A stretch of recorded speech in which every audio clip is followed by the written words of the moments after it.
Call this meeting to order of the Board of Trustees for the town of Buena Vista. Can I have roll call, please?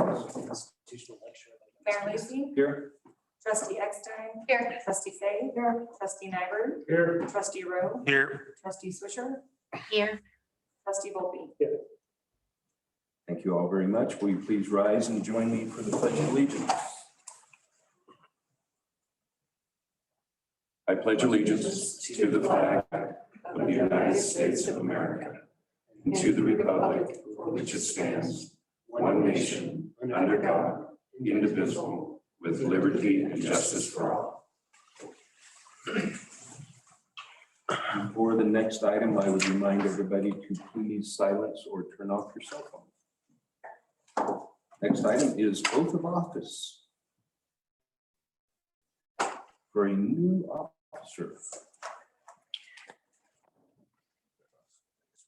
I think right over here, we've got the mics so everybody at home can hear. So yeah, if you guys want to come right over here. Does Jordan want to come up also? So she's Yeah, going to she's Come on, Jordan. I had a few words to say, and if you want to do that. Let's stand on this side of the table. We look good there. All right, I just wanted to say a few words about this ceremony.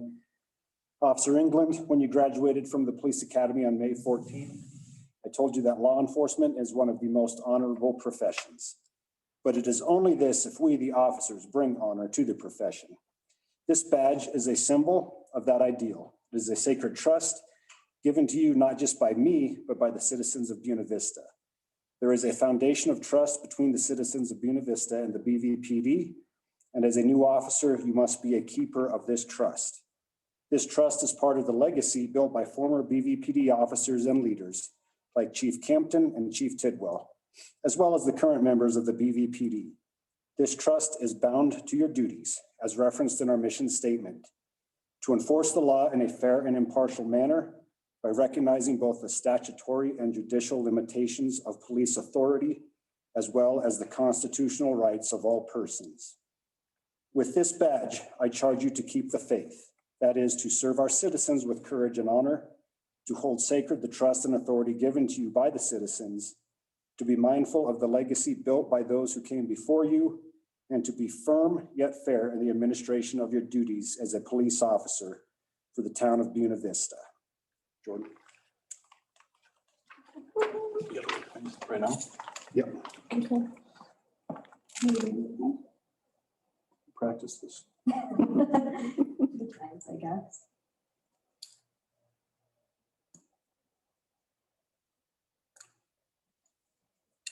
Congratulations. Thank you. Okay. Repeat after me. I, Jake England, I, Jake Englund, do solemnly swear that I will support the Constitution of the United States, do solemnly swear that I will support the Constitution of the United States, the Constitution of the State of Colorado, the Constitution of the State of Colorado, the laws of the State of Colorado, the laws of the State of Colorado, the ordinance of the town of Buena Vista, the ordinance of the town of Buena Vista, and will faithfully perform the duties and will faithfully perform the duties of the office of police officer, which I'm about to enter, of the office of police officer, which I'm about to enter, to the best of my ability. to the best of my ability.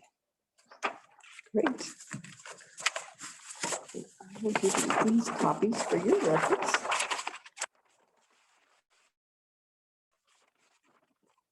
All set? Thank you. All right.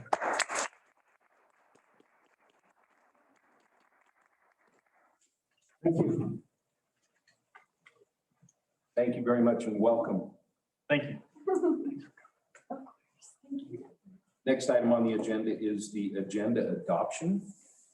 Are there any questions or comments on the agenda? If there are none, I would entertain a motion to approve. Motion to approve the agenda as presented. Second. Second, trustee Nyberg. Further discussion? All in favor, say aye. Aye. Opposed? Thank you very much. Next item is consent agenda. Are there any comments on the consent agenda? I have a comment. Go right ahead, trustee Fay. I think that our appointee for the alternate member of the Historic Preservation Commission seems extremely well qualified. Dr. Yancy. Yeah. Yeah, it's awesome.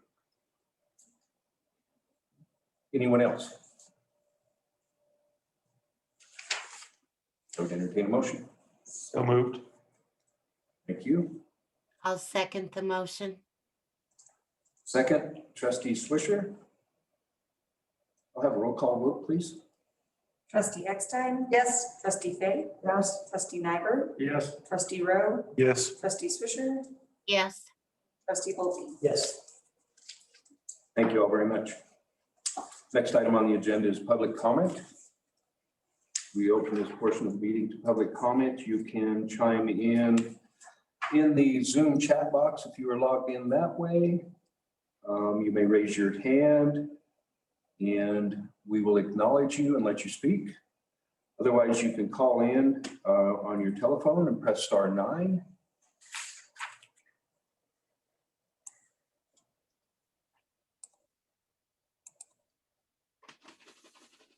I'm not seeing anything. Philip, are you?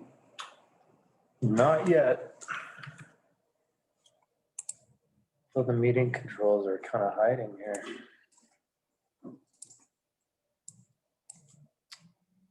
No. I don't see anything. Okay, we close that portion of public comment. Next item on the agenda is staff reports. Town administrator. Good evening, everyone. My report is on page 20 of the packet and wanted to highlight a few updates. The first thing is a meeting coming up the end of June, and on your table, you should have a couple of handouts that describe this in greater detail. But if you remember a few months ago, Michael Uhrman came and visited us, our former planner from BV, and now is helping in this regional effort to take a look at projects countywide that are in our capital plan over the next 5 years that could be eligible for federal and statewide funding. And this is part of the Southern Colorado Economic Development District, the SCED, and not to be overly confusing with acronyms, but this process is called CEDS, CEDS. So anyway, just kind of a heads up, this is something that we've met, the administrators and staff have met with Michael, and we've gone over our projects in BV, and then we've had a countywide meeting so far with Michael. And the good news is BV's doing well with this process. We got our information to him early, and so that's good. He's got a good grasp of the scope of our projects and things that we're looking at over the next 5 years. And part of their process is to host a public meeting, which right now they've set for June 29th at 5:30 p.m. More information to come on that. It'll probably be a hybrid meeting, an in-person meeting with some kind of the ability to connect through Zoom. And again, that will allow the public to have an opportunity to see what those projects look like countywide. But again, from staff's perspective, we see this as an opportunity. If one of our larger projects is eligible for federal funding, it gets it on that list as identified as a priority. And then we'll see how this all pans out with the rescue funding that's going out, whether we can leverage what we're getting plus some of this to do more of a project or a combination of projects. So be looking for that meeting. I think it'll be an important part of our long-term planning here for capital needs. Fire station transition is moving along very well, I would say. I met with Chief Bertram today and things are going well from his end. And Chris is very, very busy going through all of the equipment that we have over there at the fire station, getting inventories ready, and then identifying things that we want to sell that have good market value to return to the town, to our general fund. So just to share with the board the priorities we're looking at, if there's a need for any of this within town, we're prioritizing that. As an example, Joseph Pedri from our water department had a great idea of utilizing the generator that we recently put over there to support some of our water infrastructure, our pumping station, in case we have electric outage. Having a pretty sizable generator might be of great benefit to the town. So staff's coming up with some good ideas on how to utilize this equipment, lots of tools and things for public works. So prioritizing that first. Chafee Fire, obviously, we want to make sure that they have an opportunity to purchase and or transfer equipment that will be beneficial to their operation.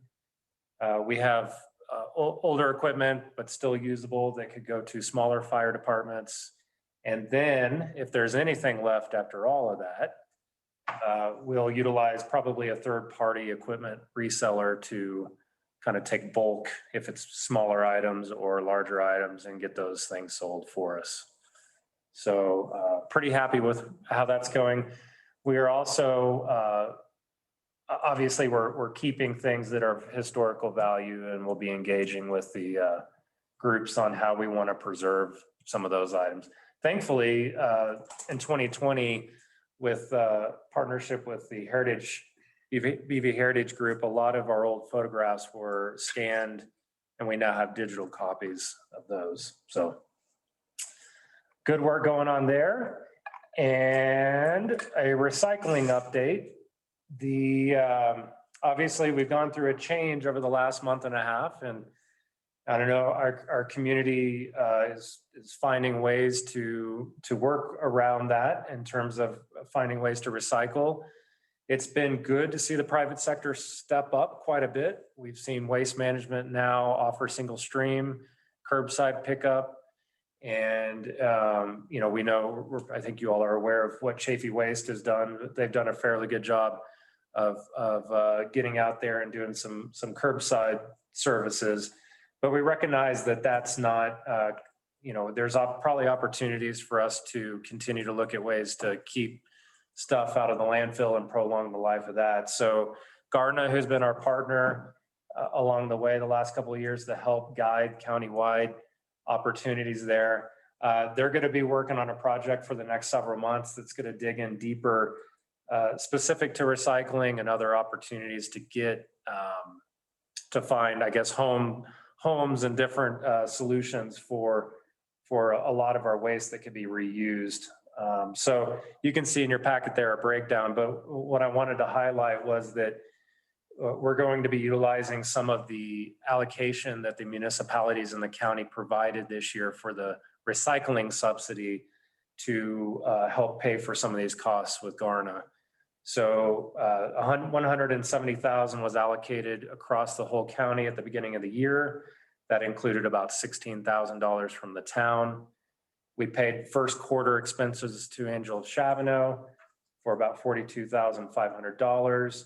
And this next step will be about $57,000, leaving about $70,000 of that total allocation with the county. There might be opportunities for single events where we're collecting electronic waste or other recycling events. Public Works had a great event this past weekend where we had Buena and even Chafee Waste jumping in to help provide additional recycling options. So there might be an opportunity that we come back with on how to utilize that $70,000 this year. But anyway, so that's, want to make sure you're aware of that. And the ARP continues to evolve. Originally it came across that the U.S. Treasury would be giving direct allocations to municipalities. Well, that's true if you're greater than 50,000 in population. If you're smaller, it goes through the state. Now it looks like that's going to all roll through DOLA. So we have to wait a little bit longer for the smaller guys to get their share. But we are expecting that in, maybe the next month. We'll see how DOLA wants to handle their allocations out. But we are talking quite a bit about possibilities with that funding. Right now, there seems to be a lot of emphasis around infrastructure because you can use it for water, wastewater, and broadband infrastructure. And with a lot of water infrastructure needs for the town, that might be a good opportunity for us. But again, we have time with this funding, so we'll see what comes our way and then bring back a discussion with the board on how we want to start utilizing that. So that concludes my report. Any questions? So, in the end, we will be involved in the discussion of how the money gets spent. Absolutely. Absolutely. Is there any way we can like help subsidize Chaffey County Waste and Waste Management to like require them to do recycling? Has that been looked at all, or? We've looked at the cost of, so they utilize waste trash pickup to basically pay for the cost of recycling for them, even though they're charging for that. It basically, they seem to not be like, for instance, they don't just offer recycling pickup. It's right now it's tied to trash pickup too. Right. So I think their models are going to be evolving here because I think there will be an increase in demand for recycling pickup. Mhm. That is a concept we've talked about, but I'm not so sure at the amounts that we are currently allocating that it's going to provide that much of a subsidy back to the end user. Okay. But it's an option we can absolutely keep open. Yeah, if we had some kind of single stream that was at every house, that'd be super helpful. And it would also cut down on household trash as well. So, I don't know.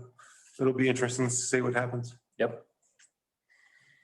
Related to that, I imagine this is a question for Garna, but now that the independent waste haulers have kind of upped their game, I'm wondering if they're monitoring the impact of trash going to the landfill now that ours has been shut down. It seems like more people are recycling. I'm wondering if they're offsetting each other, if more is winding up in the landfill. Absolutely.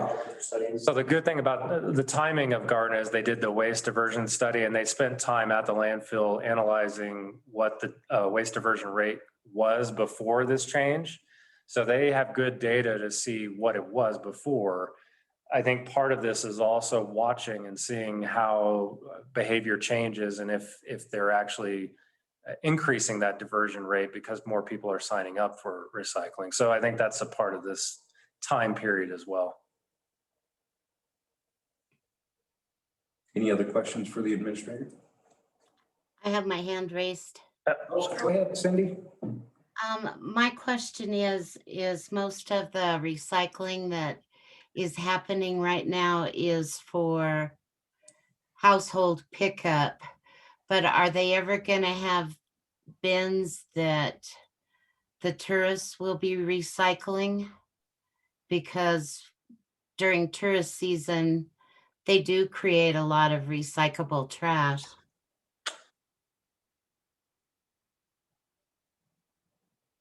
Sean, you want to speak to that? You've been looking at that. Yeah. So yeah, great question. So real quick, I'll just right now we put out our trash service, for request for bids with Waste Management and Chaffey Waste. And there is one more waste service provider that isn't quite equipped to handle what our community needs are right now. But with that proposal, I put together an inventory of facilities and site locations, identifying each building and what we need. But we also identified several locations in public areas, so like the Splash Park, and then the recycle station that's down by the coffee shop, Colorado, and Main Street. And so we're trying to keep some recycling opportunities there. I think it's going to be a little bit of a learning curve, but there will be some, I guess, seasonal benefits to having those recycle centers open to the public. Hopefully we can keep it manageable for whoever does the town's trash service in the future. I think we might even have the River Park on that one as well too. I'd have to double check, but I know we have 2 site locations for recycling identified for for just people that might be walking around town or visiting. Thank you. Any other questions? Thank you, Philip. Thank you. Next report is Town Treasurer Michelle Stokes. Thank you, Mayor, trustees. My report is on page 22 of the packet. Just quickly going down the report, March sales tax came in at just under 350,000. In addition to that, we received another almost 64,000, which is attributable to sales tax arrearages for the last 3 years, basically, the period between 18 and 20. So the total collections are $413,000. And I've attached the bar graph. But before we go to that, I kind of wanted to go over the percent growth, and over 2020, we're 42% higher and we're 38% higher over the 21 budget. Don't know when this is going to stop, but I still want to continue to budget conservatively. I think we used 4%. But this has been totally blown out of the water. So year-to-date budget surplus is just under $250,000, under 225,000. And then the next thing that I have in my report is regarding remote versus local. And I had not included that in my April report. So for February. And so I put the February in and the March, which is the month we collected for this month. So local is higher now after suffering a small decline in February. And then the remote is 85%. Remote's been really killing it this year. 110% higher in February and 85% higher in March. So there's a lot of people ordering online is basically what that comes down to. Then I have the large checks, the town expenditures, and the checks over $2,000 explained. And then to go down my tracking graph for sales tax revenue is on page 24 of the packet. And you can see that this maroon bar in the graph is for 2021. And we did like the same thing we did in 2020 with February. We put the correction in there, but it's a lighter number and it's not it's not included in the total numbers that we keep statistics on. And so typically we'll go through and we'll just look at the solid bars just to see the growth, because corrections aren't attributable to growth of any kind. That is all I have for this report, and I'm happy to take questions. Questions for Treasurer Stowe? Pretty amazing. Thank you very much, Michelle. Thank you. Next is Principal Planner Mark Doring. Thank you, Mayor. Can you hear me? Yes. Excellent. My report starts on page 25 of the packet. We continue to see a lot of items in the planning department. We've starting to see some temporary vendors and temporary use permits coming in. So you'll hopefully see those in operation here this weekend. Additionally, Planning Commission met on the 19th and reviewed a special use permit application for a vacant site on Main Street between House Rock Kitchen and the Orpheum. So they reviewed that special use permit and approved that. That will come back for the site plan review. So we'll see hopefully a design proposal coming in later this year. The Historic Preservation Commission has been extremely busy. Last Friday, we had our first landmark plaque ceremony. Thank you, Mayor, for attending. And we'll hope to have a few more of those plaques being installed this year with the request for the BB Heritage Museum, the old Chaffey County Courthouse, that is going to the HPC or Historic Preservation Commission on June 3rd. So they'll be hearing that case for local landmarking, and we hope to have a plaque installed for that later this year if it's approved. And thank you very much to the board for appointing our additional expert onto our Historic Preservation Commission. Our new appointee has a lot of items on her resume that I think will make her a valuable asset to the commission.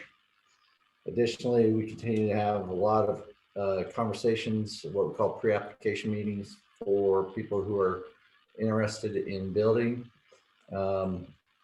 I think we're probably the point where we're scheduling those 2 weeks out because they're so numerous. We also have been working on some site plans, and just this week we've gotten a Love's bathroom addition approved, and so we hope to get that signed off, and you'll hopefully see more bathrooms for Love's gas station up on the north end of town. We also have a lot of subdivisions that are in work, and we recorded a couple of things on Monday. The second phase that the board approved just recently, that final plat got recorded on Monday, as well as the public improvements agreement for phase 8 out at Sunset Vista 4. So there will be, I think, an additional 29 homes that will be available for sale once they complete the public improvements that we reviewed with that public improvements agreement. Other than that, it's been a busy month, and welcome to summer. Any questions from the board? Go ahead, Amy. Mark, can you hear me okay? Yep. So I've received some comments from the public about the approved Orpheum in regards to the 10 short-term rental units. So I might ask you a couple of questions about that. I did read the recommendation in planning and zoning, but there are 10 units proposed and all 10 will be short-term rentals. Is that the plan? There are 10 multifamily units that they have the ability to have short-term rentals. And then this is finalized, the special use permit is finalized? Correct. Okay. So things I wanted to maybe just bring up to the board from affordable housing standpoint is for affordable housing units, it seems for us to amass them, it needs to happen during the development process, almost as an inclusionary housing. So if there's a subdivision going in, X amount would be deed restricted.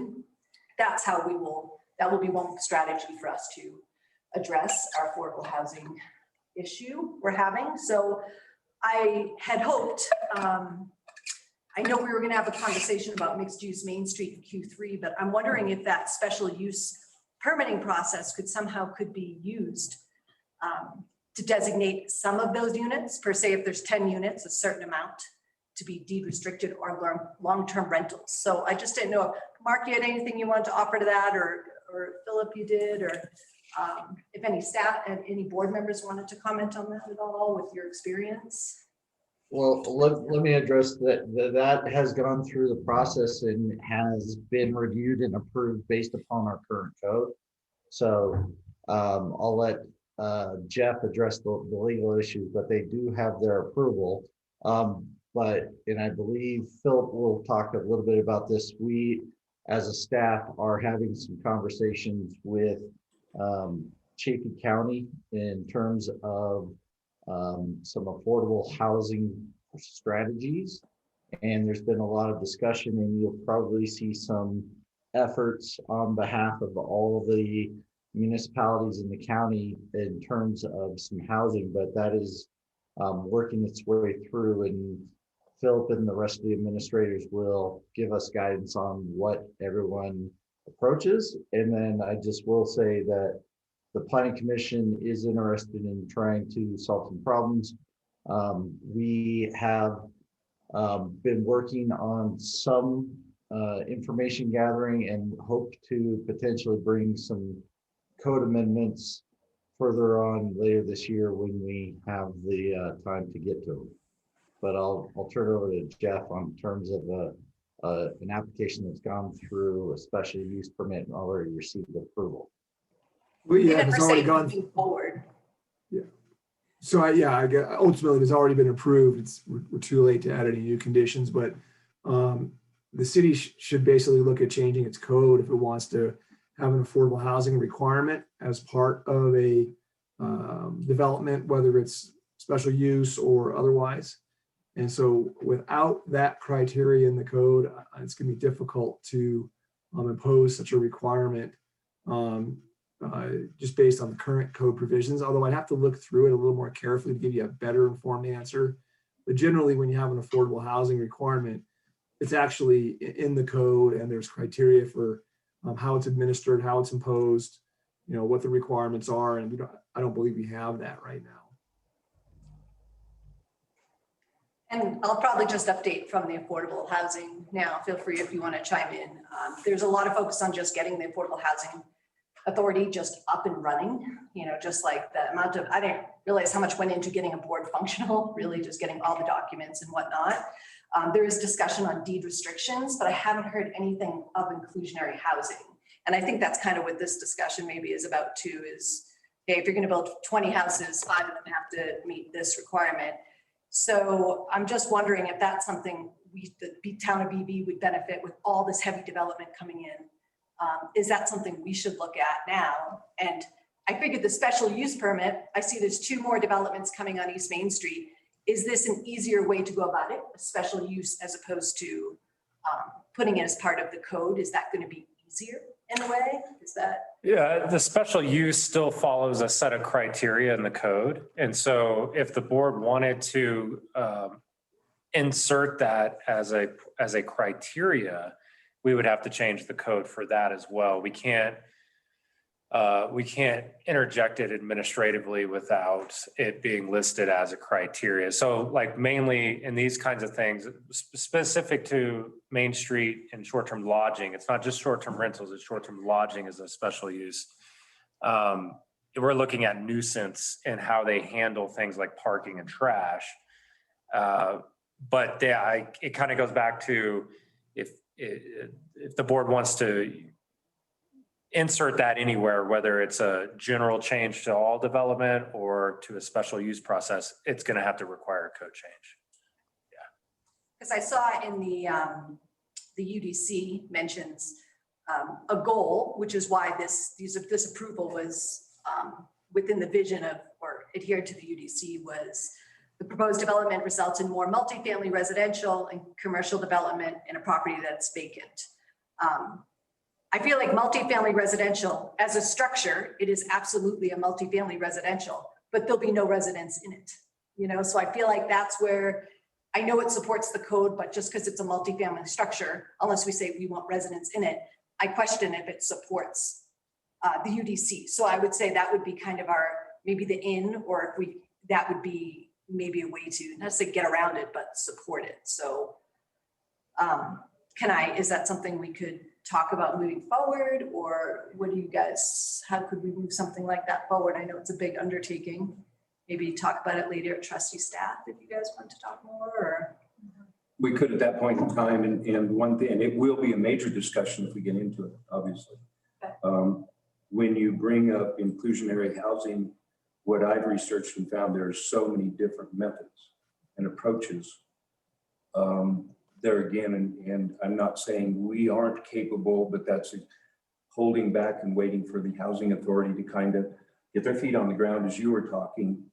And they can help us in respect of saying, okay, so there's many different ways to approach that. Here's what we see, your comments. How can we approach that? Now give us an idea of how we can maybe implement inclusionary housing, something like that.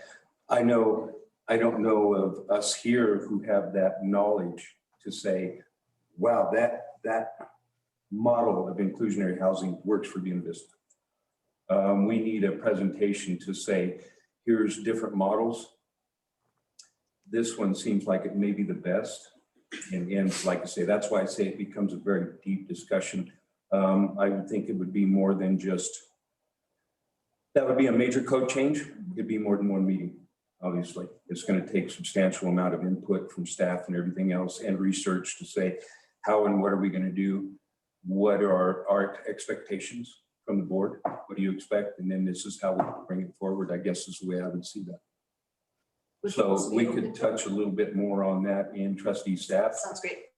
And see if we are ready to move forward where we're at, and then kind of go from there. Thank you. Glad you brought that up. Any other questions?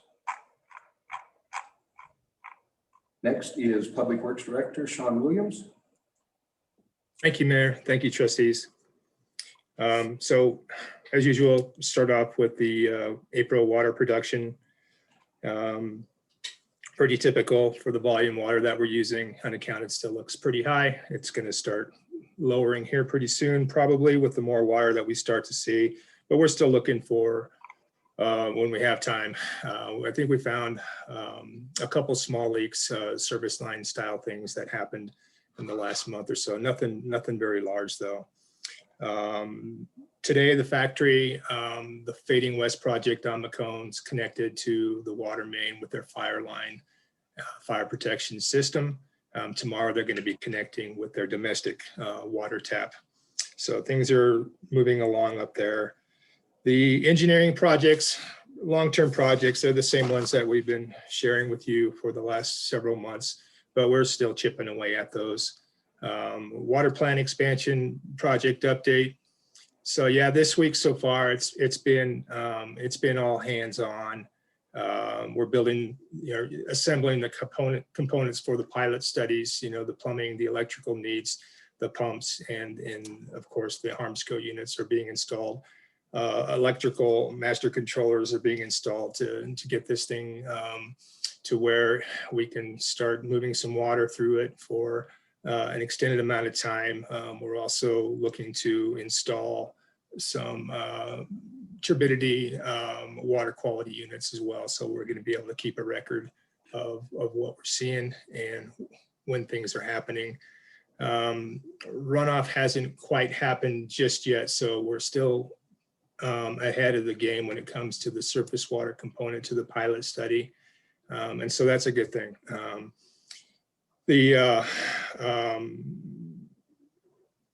Speaking of surface water, so we got the green light yesterday to start filling Town Lake, and I don't have it on my report, but I just wanted to bring it up while we were talking about it. So we should have a full pond for Memorial Day weekend. If you haven't heard, we were down there filling the pond this morning, and there was a moose down there in our water. So I'm sure you probably saw it on Facebook, but kind of a nice little Easter egg, but maybe not exactly what we want to see when we're filling the pond, but it was quite interesting to see. Moving into streets, we've been pretty busy chipping away at things. Dust control applications were installed last week, so pretty good timing hopefully for the rodeo although we did have monsoon season, right after we did dust control. So we're gonna have to put some things back on our dirt roads. But it's going pretty good. We have painting hopefully scheduled for maybe in June, bringing a truck in to do some centerline striping and some bike lane striping as well. Also getting ready to get some sidewalk projects, tear down started this week. And yeah, as soon as we have a little bit of breathing room and we have some asphalt being made, we'll be doing some potholing and some patching as well. Parks Department's really gearing up for summer. They have a lot of things that they've been able to check off their list of things to do. The new trash cans got put out today, so you should start seeing those out there. They look really nice. Six Line is very talented. They did a great job, and we're really happy with what they designed and created for us. Looking to wrap up the Texaco Park project also this week. We're going to bring in a few more boulders in tomorrow morning and bring in some more amenities, probably a couple more benches and then some poles for banners. And we'll look to see what we can do there and get the crowd fencing out of the way before the weekend comes. Big thanks to the Tree Advisory Board. Last week we had Arbor Day. If you haven't seen the project on Railroad Street, it looks amazing. They did a great job and we're really happy with the project. We have a little bit more work to do, but take a look at it. I think it came out great. And I didn't get a chance to get it on here, but I'd like to give another big thank you to Waste Management for their donations, Chafee Waste for their donations, and Garna for their time spent helping us with our town cleanup days this last weekend. One last thing. Ryan's team has spent the last couple days working pretty diligently at the cemetery. Looks really good. We have a little bit more work to do out there, but I'm really happy with the effort that our Parks Department has applied out there, and hopefully it makes a difference and you see it as well. Anyways, just babbling now, so if you have any questions, go ahead and fire away. Thank you. Trustees, comments, questions? I have a comment. Thank you. Thank you for the effort for the cemetery. Truly appreciated by many. And irrigation system, is it going to be finished this year, or is that not possible?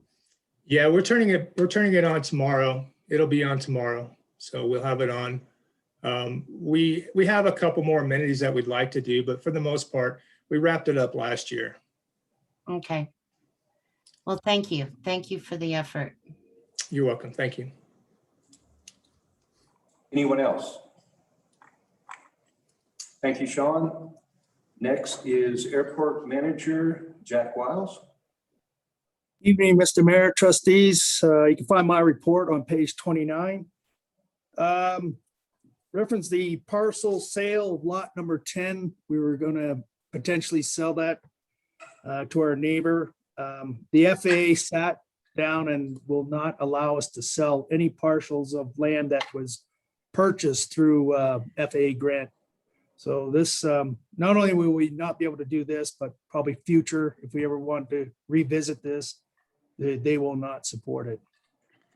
So I've gone back to Mr. Harmon and told him that we are not able to sell the land. Operations wise, Boeing finally paid us. They were here in January, February testing. So I think we've gotten all our money, our outstanding money from Boeing. And of course we got our money last month from Leonardo. So we're fully paid up. Equipment wise, our vehicles are good. The damaged fence that we had a young lad drive through a month or so back. I have finally got a contract out, all west of Colorado fence contractor. So they've put up a 6-foot temporary fence just to help keep the deer and whatnot out. We got a quote for that. We're just waiting for a final quote for the fence to be reinstalled to its full wildlife fence, 8-foot fence. Once we get that, we'll revisit the insurance and then go through the courts. Because it won't be the airport or the town paying for it. We should be able to get our gate fixed. We've been using a padlock for many, many months. We finally got the motor. It's back on back order and we've got that. And our stucco, our building is in pretty rough shape on the exterior. I had Franco Stucco come and visit us last week. So he's going to come back with a quote. But I guess this has been done so long ago, they don't even make that kind of stucco anymore. So it could turn into a rather expensive project, but it needs to be done. Literally in front of our buildings falling off. A couple other things. The last couple meetings at the Air Advisory Board, we've been rehashing the business plan. So we'll have that in June. We'll revisit at the Air Advisory Board, try and finalize the airport business plan and present that to the Board of Trustees in July. That's our goal. Staffing wise, we're going to be moving to a 10-hour day starting Thursday. We'll split the shifts up, so no individuals actually doing 10 hours, but the airport will be open as of Thursday from 7 in the morning to 5 in the evening. Operation wise, we're up pretty much everywhere from this time from last year. Matter of fact, did a little bit of number crunching. We're about total aircraft, we're up 124% from last year. Operations 141%, and personnel transitioning through 142%. April was a big sales month for Jet A. We're up like 215%. So I'm hoping that trend will continue. I do expect May, we've already sold a tremendous amount of fuel. 10th of May, I got a fuel delivery, 7,500 gallons, and I'm going to have to put in a new order Monday. So we've gone through quite a lot of fuel already in May. So it looks like the trend will catch up to last year. We hopefully have a pretty good summer. That's all I have. If you have any questions.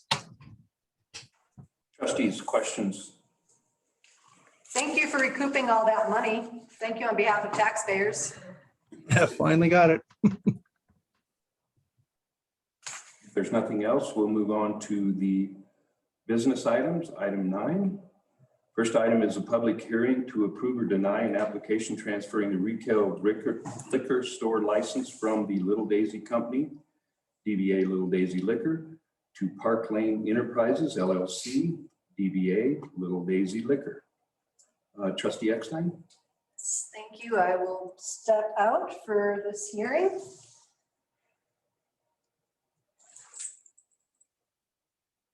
I will open up this public hearing for comment from staff first.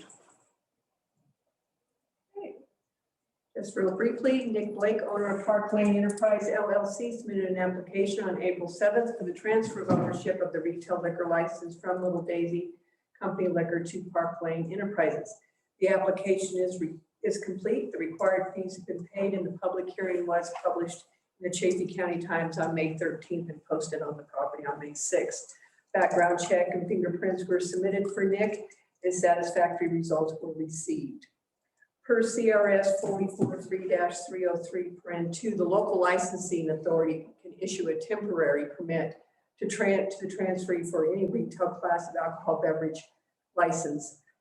The temporary permit authorizes the transferee to continue selling alcohol beverages as permitted under the license. Blake committed the town of Buena Vista for a liquor license application for transfer of ownership, and the temporary retail permit was issued April 8th and will expire August 7th, 2021. Staff finds the application is complete, meets the requirements outlined by the Colorado Liquor Code, and recommends that the board approve the transfer of this ownership. And Nick is on the meeting today. If you have any questions or comments from Nick. Trustees, do you have any clarifying questions for town clerk? I do. I was just curious as to whether there are any related parties in here, and whether that makes any difference to us. Like as whether Nick is related to the previous owners or whether there are any prohibitions about that. It's not to my knowledge that Nick is related to any of the previous owners, but we can ask him that question since he is on the call. Jeff? And there are no prohibitions with respect to that. The only issue that would be is if there's a husband and wife owner, they don't even have to do a transfer. So there's no prohibition, even if he was related. Thank you. Okay, thank you. Any other clarifying questions for staff? Okay, we open this portion of public hearing. Nick, if you would like to make a statement, you're more than welcome to. And trustees, if you have any questions for him, welcome to ask him questions. There you go. Welcome, Nick. Hello, how are you all? Great. Do you have any comments you would like to make? No, I mean, just a little about myself. I've been living in BV since 2007. I worked at the Eddie Line Brewery for about 6 years and then at the Deerhammer Distillery for 6 years. And I was, I sold beer to all the folks over at the Little Daisy for a long time with my time there. And I'd always kind of had my eye on providing a good liquor store experience to the folks in BV. So jumped on the opportunity when it presented itself and excited to run the business for the next few decades, as well as go into lifelong debt. So. Okay, thank you very much. Any questions, trustees, for Nick? Okay, I open this portion of the public hearing to public comment. And we will review and see if there's anyone from the public who would like to make a comment or has a question.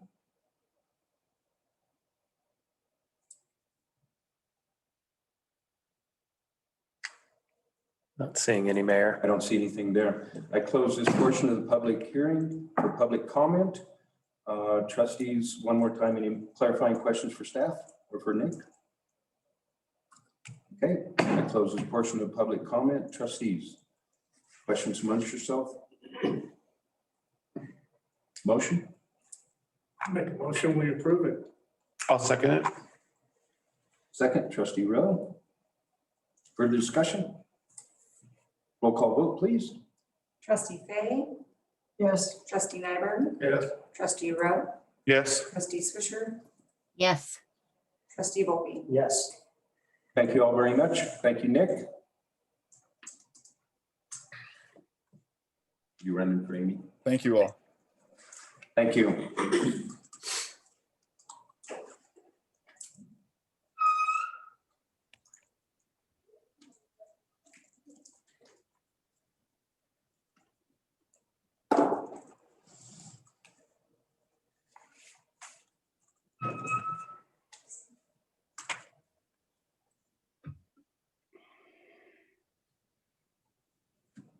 Next item on the agenda, and thank you, Paula, is the amendment to the water dedication fee and adoption of the ordinance number 08, series 2021, entitled Ordinance Amending Subsection 16 of Buena Vista Municipal Code concerning water dedication and fees in lieu for non-residential and multi-use site plans and building permits and certain exemptions.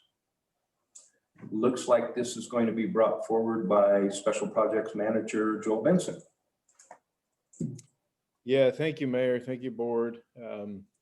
As with many code changes, sometimes there are a few little adjustments that need to be made. And so we have, and then 2 minor additions that were prepared by Council Catherine Sellers.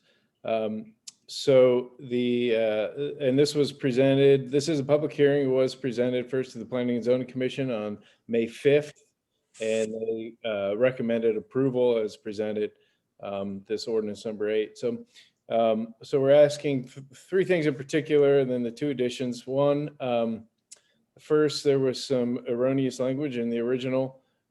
We had sought to make sure we capture when there is a changing commercial use that went from a 3/4 inch tap to something larger, so that that extra water was accounted for and captured. However, we unfortunately had exempted all mixed use and commercial that were below or 3/4 or less as a new tap from that fee. And so you'll see the language, there's a sentence stricken and then some language added in italics that just make sure we capture everybody for this. This is again for water dedication fee so that we can get funds for purchasing water rights, drilling wells, adding storage, etc. So that's in section 1. The next section is a kind of necessary. There's this transition period for, the code doesn't take effect for some period of time after a code is passed, and there are projects that will be happening and subdivisions, et cetera, that are going to be turned in. So the question is, does this person or does this development need to pay a fee or not? And so we added some language that spells it out a little clearer, so that if you're in a particular phase of development, like you've just submitted a public improvement agreement or it's been approved for, or you have submitted a completed application, then you would be, if it's prior to the effective date of the ordinance, then you'd be exempt from having to pay this for some projects. So even though you turn things in, you might wait for a long period of time to actually do something. And so there's an expiration period for this exemption of 3 years. So so this gives just clarity to when something would be in this subject to this ordinance or not in this transition period. And the third one, in section 2, paragraph 4, there's some properties, as you know, in Buena Vista that are a little curious. And so a particular property might have multiple buildings, and each of those multiple buildings might have its own separate water tap and already. And so this simply says that if you're in this situation and you want to subdivide, well, you already have water for those buildings that are already constructed. And so in the subdivision process, you would not have to pay for those uses. However, if you increase your meter size, or if you add an additional subdivision greater than what you have, then of course you would. So it just clarifies that kind of unique situation that we find in Buena Vista. And then there's a section on severability and safety that's some legal support for town. So the request tonight is to approve ordinance number 8, really, as per the recommendation from the Planning and Zoning Commission. I'm here for any questions, y'all. Thank you, Joel. Questions, trustees? Do you have a comment? Yes, go ahead. So for the section, so section 2, section 3, section 4, I would approve.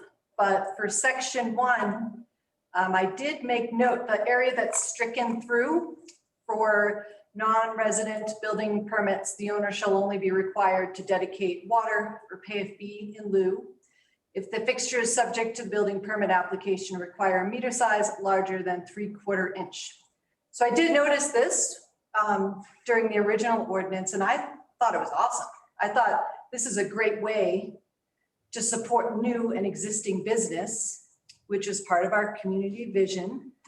So I'd say I'd want to keep that in and remove the tap fee from the fee schedule. And I think obviously the intent of this policy is to raise money to offset the impacts of heavy water use. But just based on how many COs, commercial COs there are versus single family dwellings, it's probably not that much. I don't know what it is off the top of my head. Maybe, I think we maybe have 0 or 1 commercial COs per month. So I would prefer to keep this language in and adjust the fee schedule.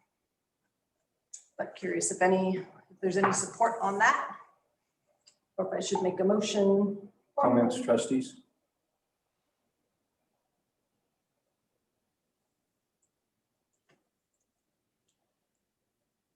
It'd be helpful if I made a motion and then.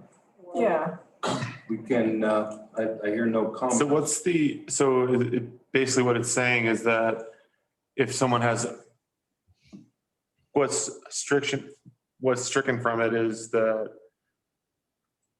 you don't want to charge businesses under 3/4 inch? 3/4 inch or less would not pay the impact fee. That's Okay, how I interpreted this. That's what will, if we do not change this, would be the results, I assume. And feel free, Philip. and so if we left it as is, everyone would have to pay a fee, right? All businesses? Nope, we would have to, if we approve this ordinance, strike that through, then businesses pay. If I may? Yeah. Yes, please, Joel. Yeah, just to, Devin, it's, so so it's non-residents, so it would be commercial and mixed use. And then it's not the business or every business would pay, it's the person building the building or developing the lot. And so that is what would have to pay. So it's not the business themselves, and the business certainly would maybe see an increase in rent or whatever. It really depends on what the square footage, going square footage for rental, depending on your area and zoning in town, because it varies and the particular use. But it would not be so as contemplated, it would apply to everybody. And then if this sentence, so any commercial or mixed use, 3/4 or less, doesn't have to pay, then the person building would not have to pay. And we would have to figure out kind of what if there would be any difference for a mixed use building as opposed to strictly commercial, or depending on the zoning. So some things to contemplate when contemplating. And Joel, for the mixed use, it was my understanding as I read the original impact fee that it would be, I interpreted it as the residential use would still pay the fee, but it's commercial that would be exempt. That was my understanding of it, is residents should always pay, but it's commercial. Is that not? Well, it depends on what the tap is, if it's a mixed use, it's in non-residential and mixed use site plans. So, we could get some legal clarification on that, but it gets a little, if you have 1 3/4 inch tap that would feed, an office building and then the residents above it.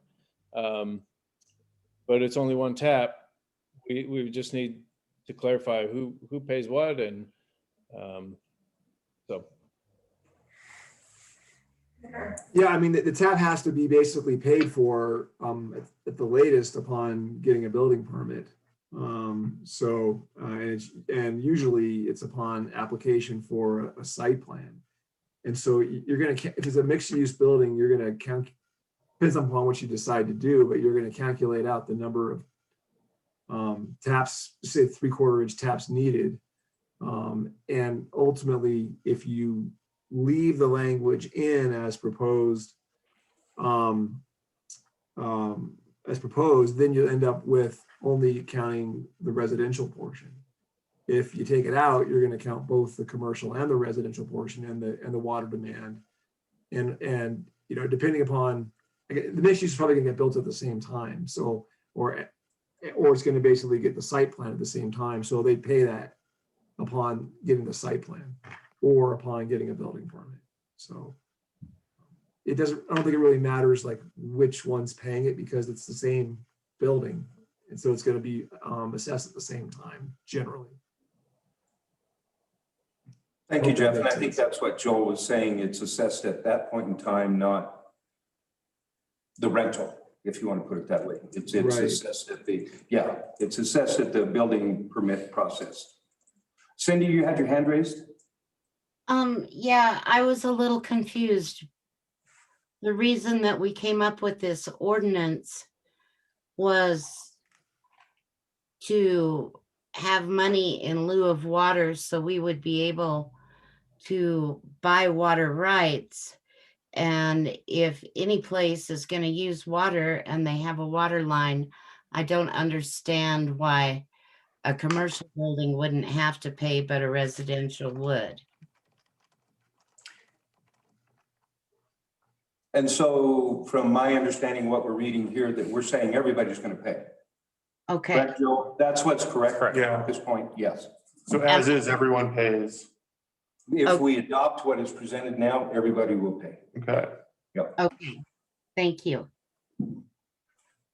And if Trustee Eckstein, if you would like to make a motion, you always have that opportunity.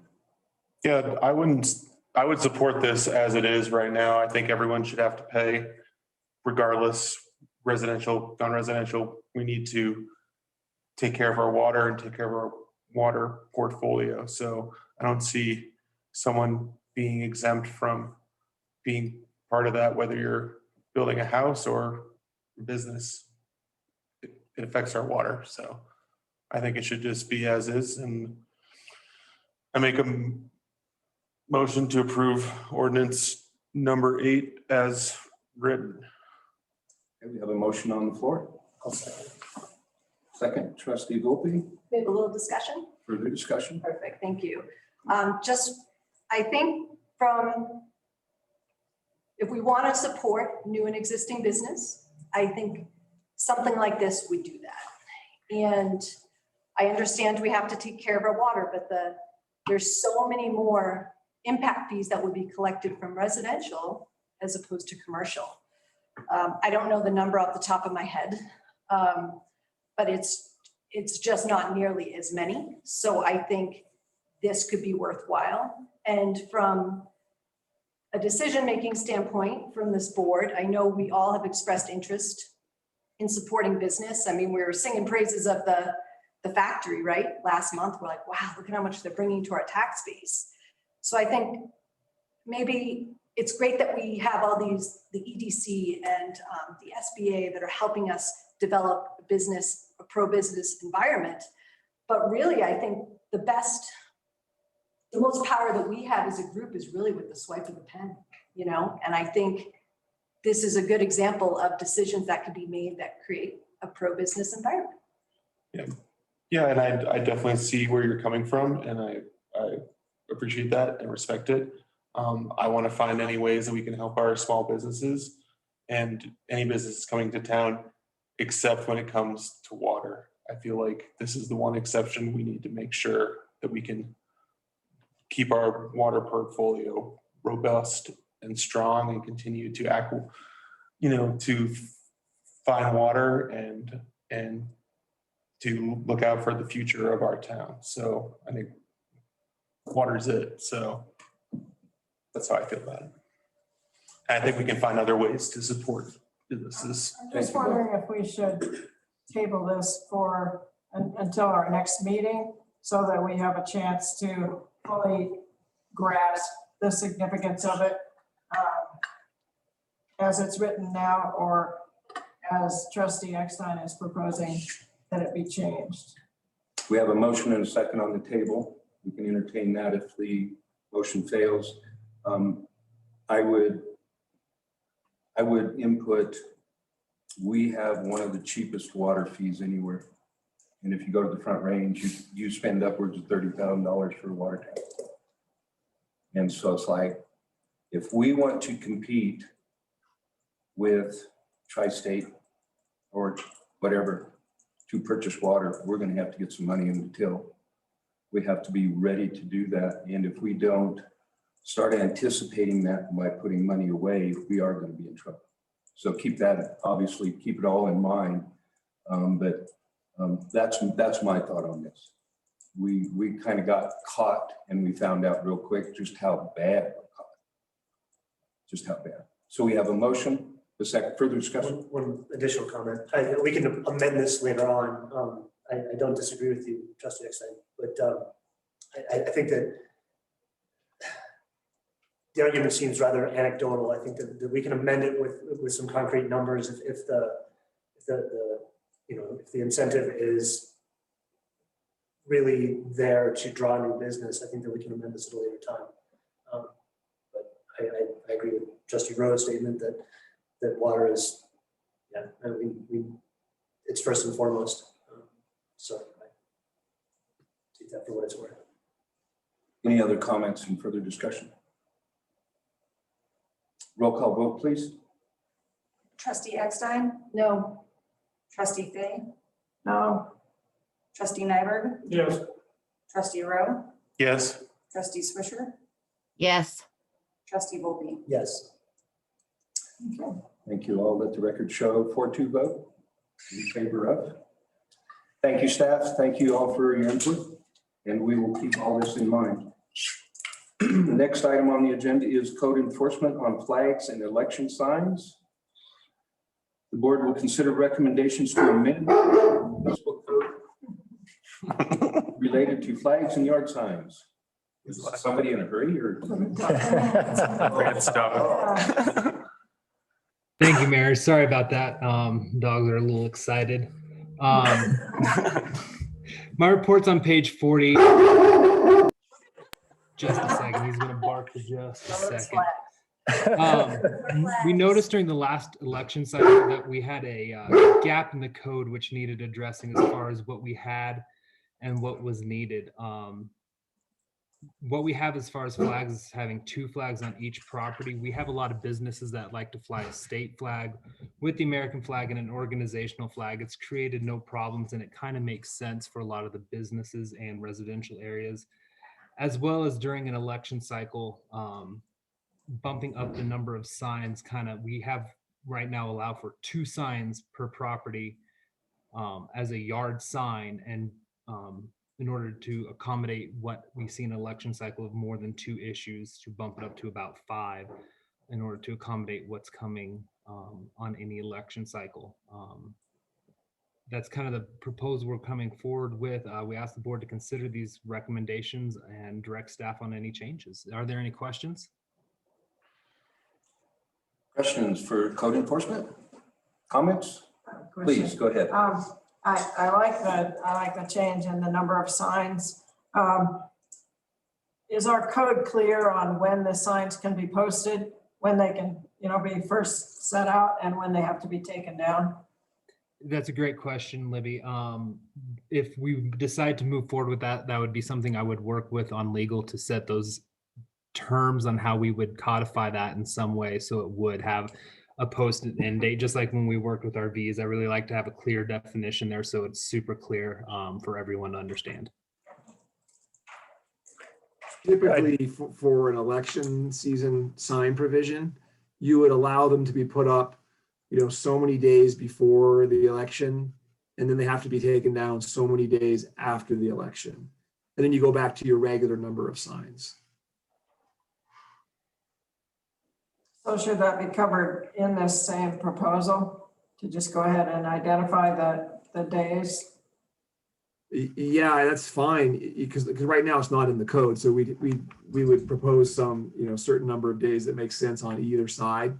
If the trustees have suggestions, that's fine. I think we typically do like 30 days before and 10 days after. So that's kind of something like that I've seen, but it can be anything, frankly. Yeah, I think I would suggest more days before and fewer days after. Like if it were, say, 60 or 90 days before and 5 days after. So we're not, that's absolutely fine. He's just moving forward with this. He's just asking for.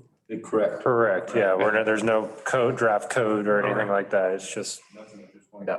So he can bring us a presentation. Actually, that's what he's wanting to put together is, first of all, are we giving him the head nod? And in this case, we'll make a motion to ask him to proceed with this.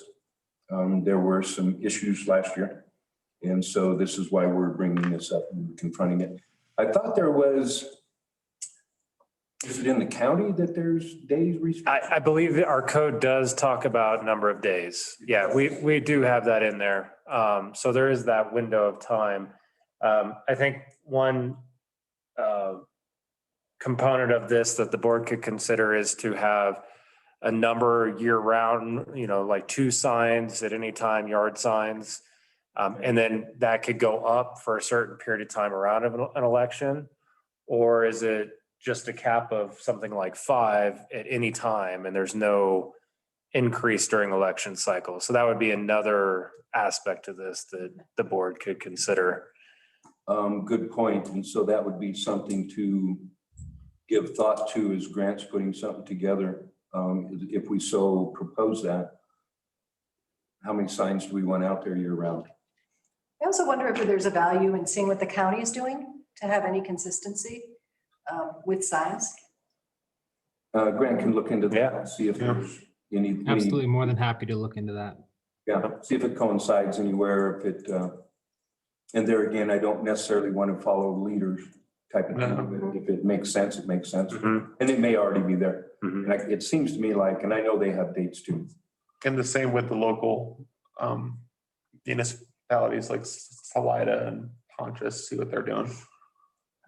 Just for reference. It's an easy find. Yeah. And then Jeff Parker, no issue. So lawn sign, my understanding is that these lawn signs are a gray area in terms of enforcement regards to freedom of speech. I know I saw in Grant's report that it's more to do with quantity and not what it is, but my understanding it's a gray area. So have there been any issues within signs and enforcement?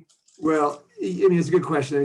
So sign codes are notoriously difficult to deal with because the real basic rule when you're regulating signs in a municipality or any area really is that they can't be based on the content of the sign. So you can regulate lawn signs, you can regulate business signs, you can regulate all kinds of signs as long as you don't really base the regulation on what the sign says. So a regulation that says 2 lawn signs are allowed, that's constitutional, that's not an issue, or even no lawn signs are allowed. May not be practical, but what you start getting into trouble with is when you basically say only real estate signs are allowed on lawns, or only signs that say such and such. Or so if you have to look at the content of the sign to determine whether or not you're regulating it, you're getting into a constitutional First Amendment issue. But if you're just saying the numbers and the location or the type of sign or its size, then you're usually okay. So we're pretty much fine regulating the number of lawn signs. We just can't say what they can say. So that's why during an election season, you don't really say you can have so many more election signs. You just say you can have so many more signs. So if somebody wants to put up an election related sign, that's fine. Or they want to put up a sign that says something totally unrelated to the election, they can still do so. It's not content based. So I hope that answers your question. That does make sense. Any other questions, trustees? Motion to direct staff? I'll make a motion to direct staff to move forward with this, with the ordinance change. Thank you, trustee Rowe. Second. Second, trustee Fay. Further discussion? Roll call vote, please. Trustee Eckstein? Yes. Trustee Fay? Yes. Trustee Nyberg? Yeah. Trustee Rowe? Yes. Trustee Swisher? Yes. Trustee Volkey? Yes. And Grant, do you have good direction? Yeah, just wanted to make one clarifier. Are we wanting to move forward with a number of signs around an election cycle, or do we want to improve the number of signs overall? Can we consider both? Can we get some information from the county and see what our neighbors are doing? In my opinion, what does the town want? What do you want as a board? You want 5 signs in a guy's yard year round? So you can't, so what Jeff was saying is that you can't say like election signs after an election. Right. You can only change the number. Right. So would say 5 year round. I'd like two year round and 5 during election seasons, but with a cutoff before and after the election, Yeah, I like that. I like, 60 days and 5 days. Is there a consideration to enforceability? And is that gonna, Graham, would that make your job any harder if it's different at different times of the year? That's a good question, Dave. No, it'd just be like enforcing any other ordinance. It would give a clear set deadline that we then know we can go in and act on, where setting a broader sign limit year round, and that means I'm paying attention to it more throughout the year, that one issue. It's a mixed bag. Okay. I try to wrap my head around 5 signs in my yard and the next guy's yard and the next guy's yard and the next guy's yard, and you go, okay, is that, and obviously they can be any size. What, do we have a limitation on size? And I guess that would come again with the code. I would like, Mark, if you're available, if you could speak to that quicker than I could, I can start researching it real quick. I just don't remember off the top of my head. Let's, go ahead. Yeah, the code does, I believe, have provisions on the size of signs for yard signs. It would be a little unusual not to. I just don't know exactly what it says. And that's actually in a different part of the code then, am I correct? Yes, it is. Okay. yeah. Bring us a proposal, Grant, Okay. and we can discuss numbers with your proposal, what you propose, and then the board can make a decision on whether we expand it, contract it, what we want to do. Actually, we can do whatever we want. We're the board. Guys, you can do what you want. Just saying. All right, you got direction there, Grant. We'll move forward. That sounds good. Thank you guys so much. Thank you. Next item on the agenda is Chaffey County Recreation Plan. There they are. I didn't see them earlier. Cindy Williams, Kim Markey, Jim Pitts. Is Jim there? Yes. Yeah. And Earl Richmond will provide the board with an update on the envisioned Chaffey County Recreation Plan. Who wants to start out? Earl, do you want to lighten us up, or is Cindy? I see Cindy's lit up. Lit up. If you can enable me to share, if that's possible, I might be able to get you a bigger version of that. Otherwise, we can use this one. But thank you for having us tonight, trustees. Cindy Williams with Envision Chaffey County. We've been tracking along, I think, sharing with all of you the developing Chaffey rec plan. And we're at the point, we're at a final draft of that plan, and we're really excited to share it with you tonight, along with Earl and Jim Pitts from the U.S. Forest Service District Ranger, and Kim. And maybe I'll see, Earl, if you have any other ads, and then I'll flip up the slides if you want to lead in. Yeah, I'd just like to say it's been an amazing year working with agency leaders from around the county. We meet often, but it's for a very good reason. Recreation is a huge part of our economy and why a lot of us live here and or visit here. And we need to make sure that we protect it so it's sustainable and enjoyable for everyone in the future. So it's been fun to represent the town of Buena Vista on this council. And yeah, I think you'll enjoy what you'll hear and see tonight. We're excited to answer some questions as they come up. Thanks, Earl. So all of you know, we have the rec plan right now out for comment. We're really interested in hearing your comments, both tonight as well as at this envisionchaffeycounty.org site. You can go anytime. You can see all of the elements of the plan. You can provide comment on the plan. And that's going to be open for you and for the community till the 4th of June. After the 4th of June, we'll take the community comments and any feedback that all of you have. We'll bring it back into the final plan, and then we would like to come back to you and ask you for a resolution essentially to support the plan in the June timeframe. So anyway, that's kind of what we're queuing up for tonight. We do have, on the agenda tonight, we have a 6-minute video to share, and I think I can stop sharing and Phil may be able to share that from his screen. And then we're going to have just about a handful of slides to walk through with you to make sure the what's the what is super clear. And then we'll move into questions if that's all right with you all. Apologies, Cindy, I didn't have that link ready, but I can get it over there. Oh yeah, no worries. I think as Used to work for IBM. the video is a nice summary from some other members of the Rec Council, as well as some here tonight, that just provides a good high-level run-through of the full plan and gets us a way to get it to everybody with a consistent message. So if that's easy to tee up, we'll tee it up, and then we'll talk to it as a team. This is the checkers game where grandson and granddad will bond. This is the kitchen where the new boyfriend officially become. We're getting the ads. We're not seeing the video, just so you know, but 14 minutes. you can always tell a lot of person about. There we go. You're awesome. Working with public land managers in the community to deliver a recreation management plan this year. We want to hear your thoughts about these elements that address your concerns about managing recreation now and into the future.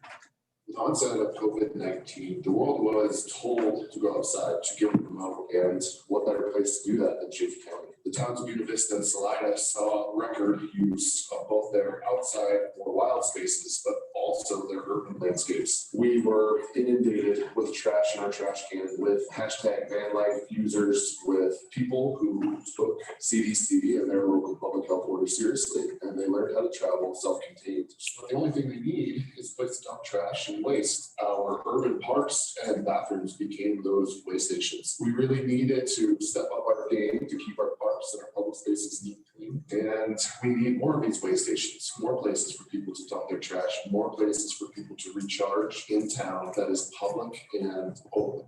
We look forward to the opportunity to have a plan for addressing the needs that we're seeing, not only in our rural open space, but also in our more urban centers.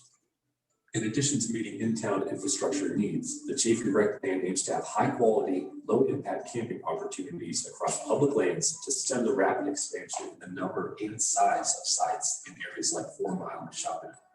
The U.S. Forest Service and Bureau of Land Management will start their public processes this year to see where we might convert areas to designated dispersed camping, close illegal sites, or provide more developed campgrounds. Managed camping keeps people in the right areas and allows us to install metal fire rings for safer campfires.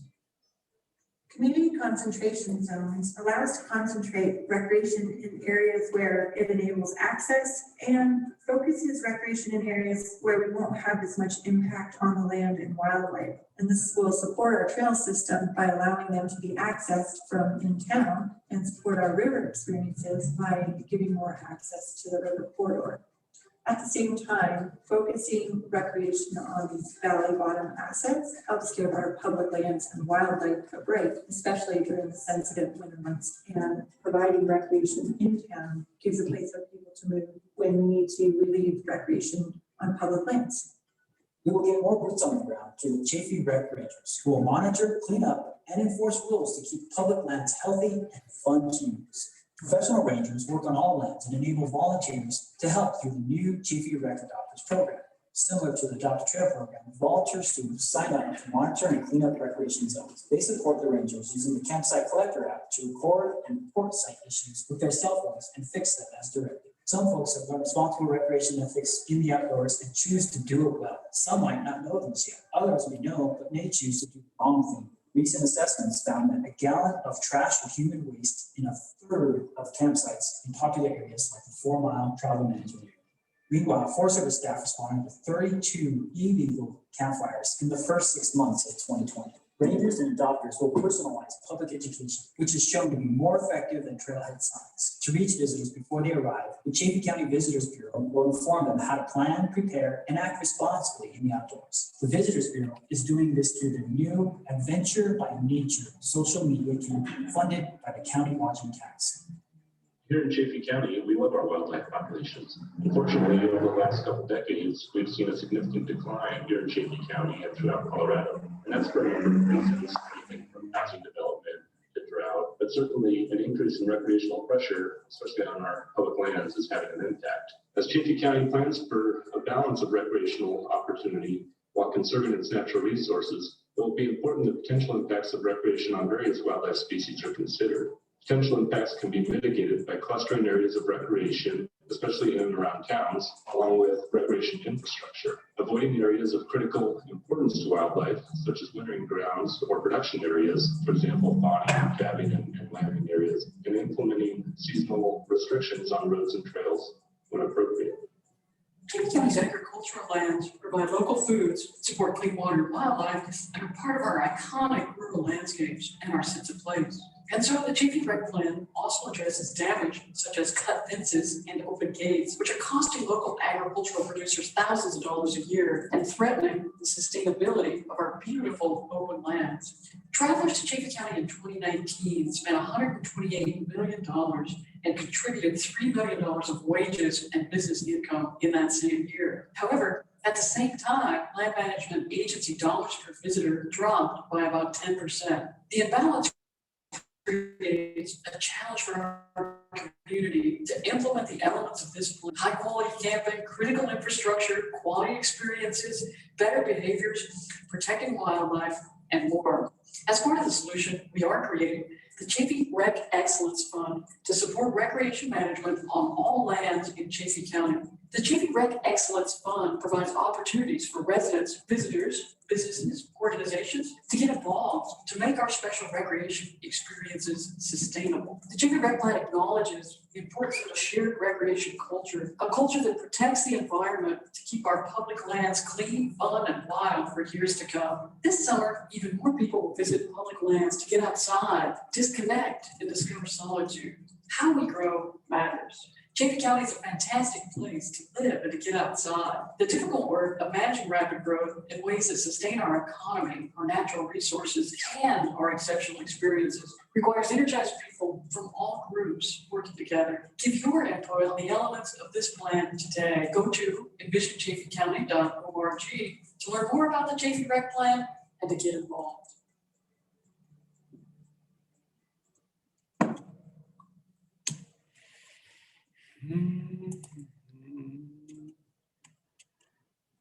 All right. Thanks all for hanging with that, even though it sounded a little bit like a robot at times. It's great. Great video.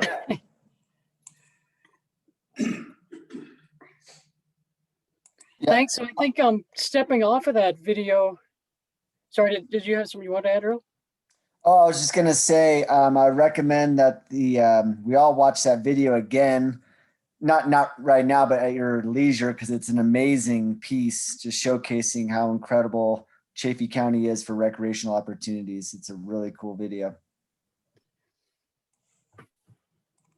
Yeah, thanks, Earl. So stepping off of the video and just touching on a few elements of the plan, the video talked about keeping it clean and managing camping, and to talk about the specific elements of the plan in that venue, I'll pass over to Mr. Jim Pitts at the Forest Service. Yeah, thanks for that, Cindy. I really appreciate everybody's time tonight, because as you saw in the video, we're working together as a community and federal agencies to deliver high quality, low impact camping. As a key element, the U.S. Forest Service, as well as the Bureau of Land Management and Colorado Parks and Wildlife, are working together on an all lands camping plan to consider solutions proposed by residents and visitors, including designated campsites in popular zones, closing illegal sites, containing others, and developing alternatives such as fee-based campgrounds that have parking, trash disposal, and restrooms. The community is also engaged, supporting solutions to add camping with appropriate facilities on private and even city lands. The BLM has initiated their planning process about 2 weeks ago, and the Forest Service will do the same this summer. We're targeting late June or early July to initiate our planning effort, with decisions likely this winter or early next spring. As we work on the camping plan, we are also taking immediate action. Can you go to the next slide, Cindy? Super. So we're taking immediate action to address user behaviors because that's part of the challenge. To address those, we will get more boots on the ground through the Chafee Rec Rangers program, who will monitor, clean up, and enforce the rules. The Chafee Rec Rangers also enable volunteers to help through Chafee Rec Adopters, who are stewards that sign up to monitor and clean up recreation zones. And that program is modeled after our Adopt a Trail program. Chafee Front County Fire Prevention is also developing a partnership with Chafee Fire that will help educate users about safe campfires. I'm also happy to report that we have filled the Forest Service District Law Enforcement Officer position and that officer will be based in Salida. The Chafee Rec Council is also working with the Chafee Visitors Bureau to support education through their Adventure by Nature campaign, which uses lodging tax dollars to support education with principles like leave no trace and stay the trail. And with that, I'll pass it over to Earl. All right. So to prioritize our critical infrastructure needs, we created the Chafee Rec infrastructure tool, which helped us to gather opportunities and to rate them with metrics tied to protecting the environment, sustaining experiences, and the economic benefits. We got listed about 25 unique opportunities by agencies, towns, and the community. Folks that brought ideas to the table were the BLM, the U.S. Forest Service, City of Salida, Town of Buena Vista and Poncha Springs, Trails Boards, Garna and Friends of 4 Mile, and more. We went through a pretty extensive rating system that was quite fun, looking at all sorts of different angles. But with that, we were able to come up with the top 25 projects using this rating tool, considering balanced distribution geographically and by user type. The top 25 are shown on this map, and they include restrooms and trails and projects that protect natural resources. The idea is to work together across all county agencies to get the top 25 in motion by 2023. Next slide.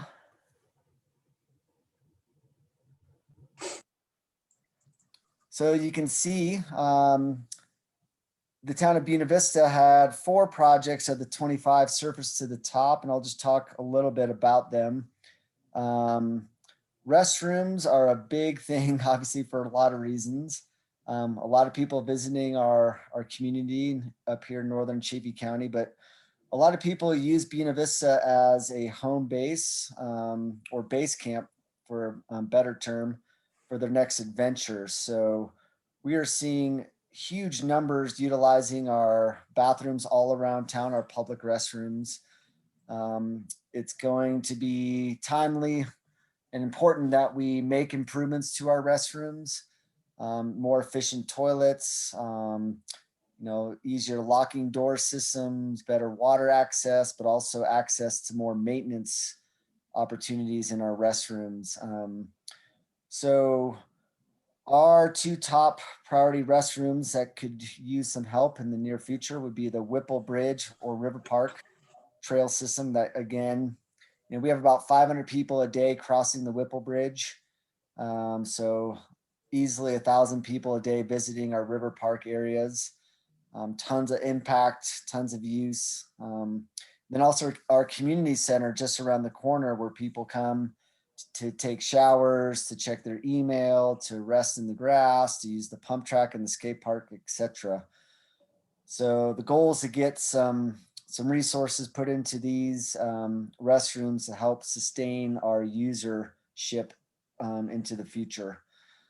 And then for trails and connector aspects up here in BV, the Whipple Trail is our most popular trailhead, one of the most popular trailheads through the BLM. That first 1,500 feet, we went for a grant with CPW in the winter and did not receive it, but we still got our eyes on the Whipple Trail to make the upgrades to make sure that people have a safe beginning and ending experience on our Whipple Trail system. And then also the Walton Loop Trail, which goes around our river park. We want to make it more ADA friendly and give a really good place for people to get out of their car, go for a quick walk, to go out and see the beautiful views of BV without even having to cross the bridge. So these projects have surfaced to the top for BV, but every couple years we'll revisit our priorities and more opportunities will come and things will change as we go into the next couple years. Thank you. Thanks, Earl. One of the other important aspects of the recreation plan is the idea of community concentration zones. So in the interest of trying to decrease the amount of impact across the county and into wildlife, while also creating really great adventures for people in and around town. Part of what we heard in the Chafee Rec survey is that for people who feel like their experiences here are getting better, a lot of that's related to assets that are in and around towns, the river parks, the connected bike trails, the walking trails, you know, the idea that they can go do all that and then go get a hamburger or whatever. So in the interest of enhancing experiences and also in supporting the economic benefit of recreation, where we know if folks are recreating in and around town, they tend to stop in businesses. We're looking at focusing new rec development in and around town. Of course, that doesn't mean we're going to choose where anybody can recreate where they want. We're just wanting to focus some more infrastructure in those areas specifically. And part of what that does is help wildlife. Another thing that we heard in the Chafee Rec survey, which I think we mentioned to you all before, had 3,800 participants from 41 states. What we heard is a consistent message is that people really value wildlife in Chafee County. In fact, they prioritized managing rec to protect wildlife, even ahead of protecting current access, which surprised us a bit. So we took that really seriously. We've done a lot of modeling in wildlife, which you see here. And the net is that we're at a place as a community where we know the areas in the county that are the best habitat that remains, that's not disturbed. And we'd like to steer new additional recreation development away from those areas. At the same time, we know the areas in green on this map where additional recreation would have less impact to wildlife. And those are fabulous places to help concentrate use and again, benefiting economy as well. We also have a lot of information on where we can protect wildlife during specific seasons of the year, when they're reproducing or when they're in a severe winter situation. And we may be able as a community to consider voluntary closures in some of these areas to protect wildlife as well, while still having the trails and such we need, just using them part of the year. So those are all things we're looking at in the plan. If we roll up all of the infrastructure that Earl talked about and the need for additional management and maintenance, recognizing that we've actually decreased total management funds by about 40% per user over the past year, just because things have grown so rapidly. All that tallies up to about a $20 million plan over 5 years. We had a pretty interesting conversation with the Rec Council of, do we really want to put that big of a plan, a $20 million plan out there? And I think we can say that we all feel like that's challenging, but that also it's doable, that we're in a really good position as Chafee County because we're working together on this. I think we have opportunity to go for grants together, like Earl mentioned. I actually was on the phone today with the state trails coordinator at CPW and just talking about what we're doing. And he was pretty pumped and just mentioned also the idea of a community coming with this kind of a plan and a suite of recreation projects is going to be in a pretty competitive situation. So we're psyched about that. We're working to add a part-time resource to help write those sort of collaborative grants where we maybe bundle up something from BV and something from Salida, etc. We've created the Chafee Rec Fund, which the video mentions, that gives citizens and perhaps visitors a chance to make voluntary contributions. And we're working with the state and federal agencies as well to see if we can encourage more funding to come their way so they really have the resources that they need. So that's it in a nutshell. Again, I mean, what we're working to do here together is to create not just a plan, but really a living plan that we're going to implement, like we have the wildfire plan, and a shared rec culture where we're all working together to protect these natural resources that make Chaffey County so very special, and to keep our public lands clean, fun, and wild for this generation and for the next generation.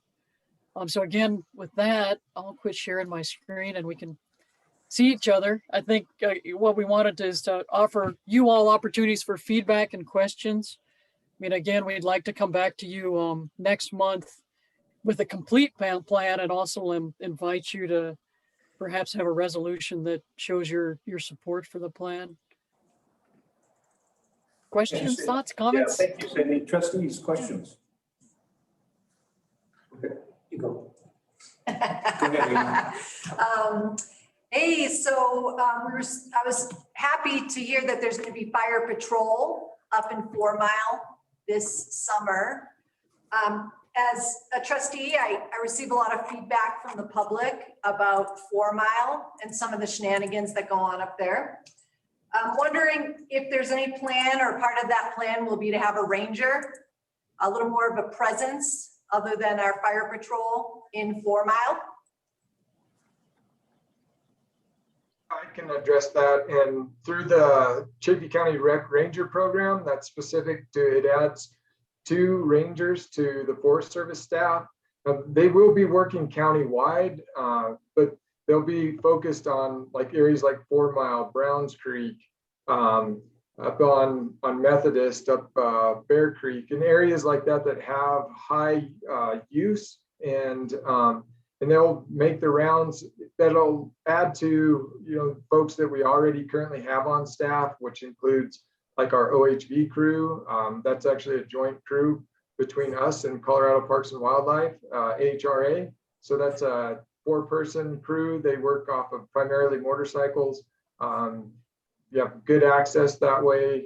They make a lot of contacts throughout the day, and as well as other recreation staff that we have on the district. So yes, we are adding two additional this season, plus we will have our full-time law enforcement officer that'll be focused on the Salida Ranger District, which includes all the Chaffey County and some of a little bit of the adjoining counties. But so yes, we will have additional boots on the ground starting this summer.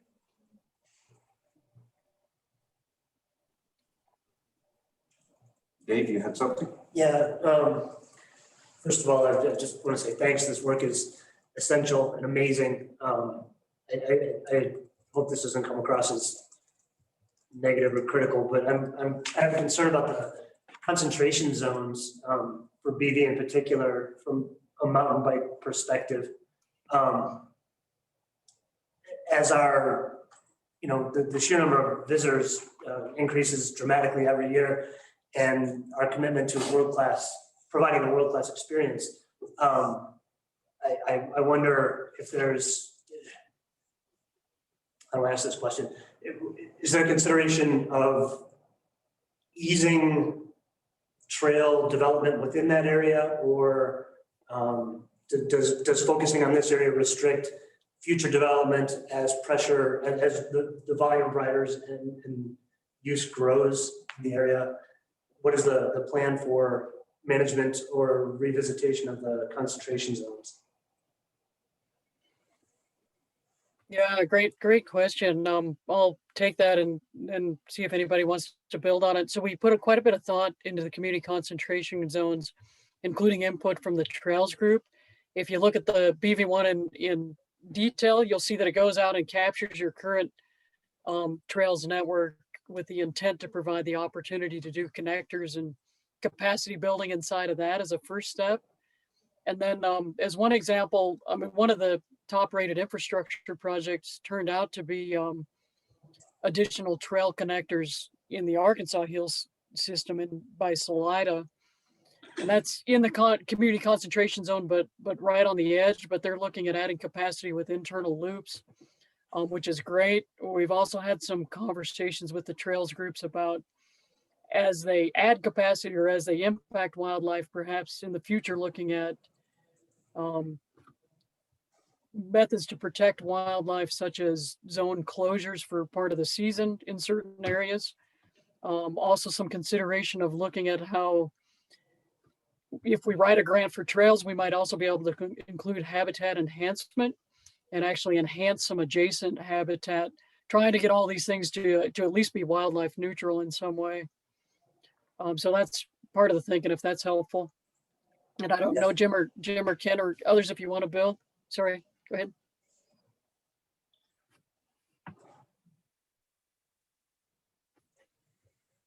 Did that answer your question? Yeah, no, that was helpful. Thank you. Okay. Other questions, trustees? Comments?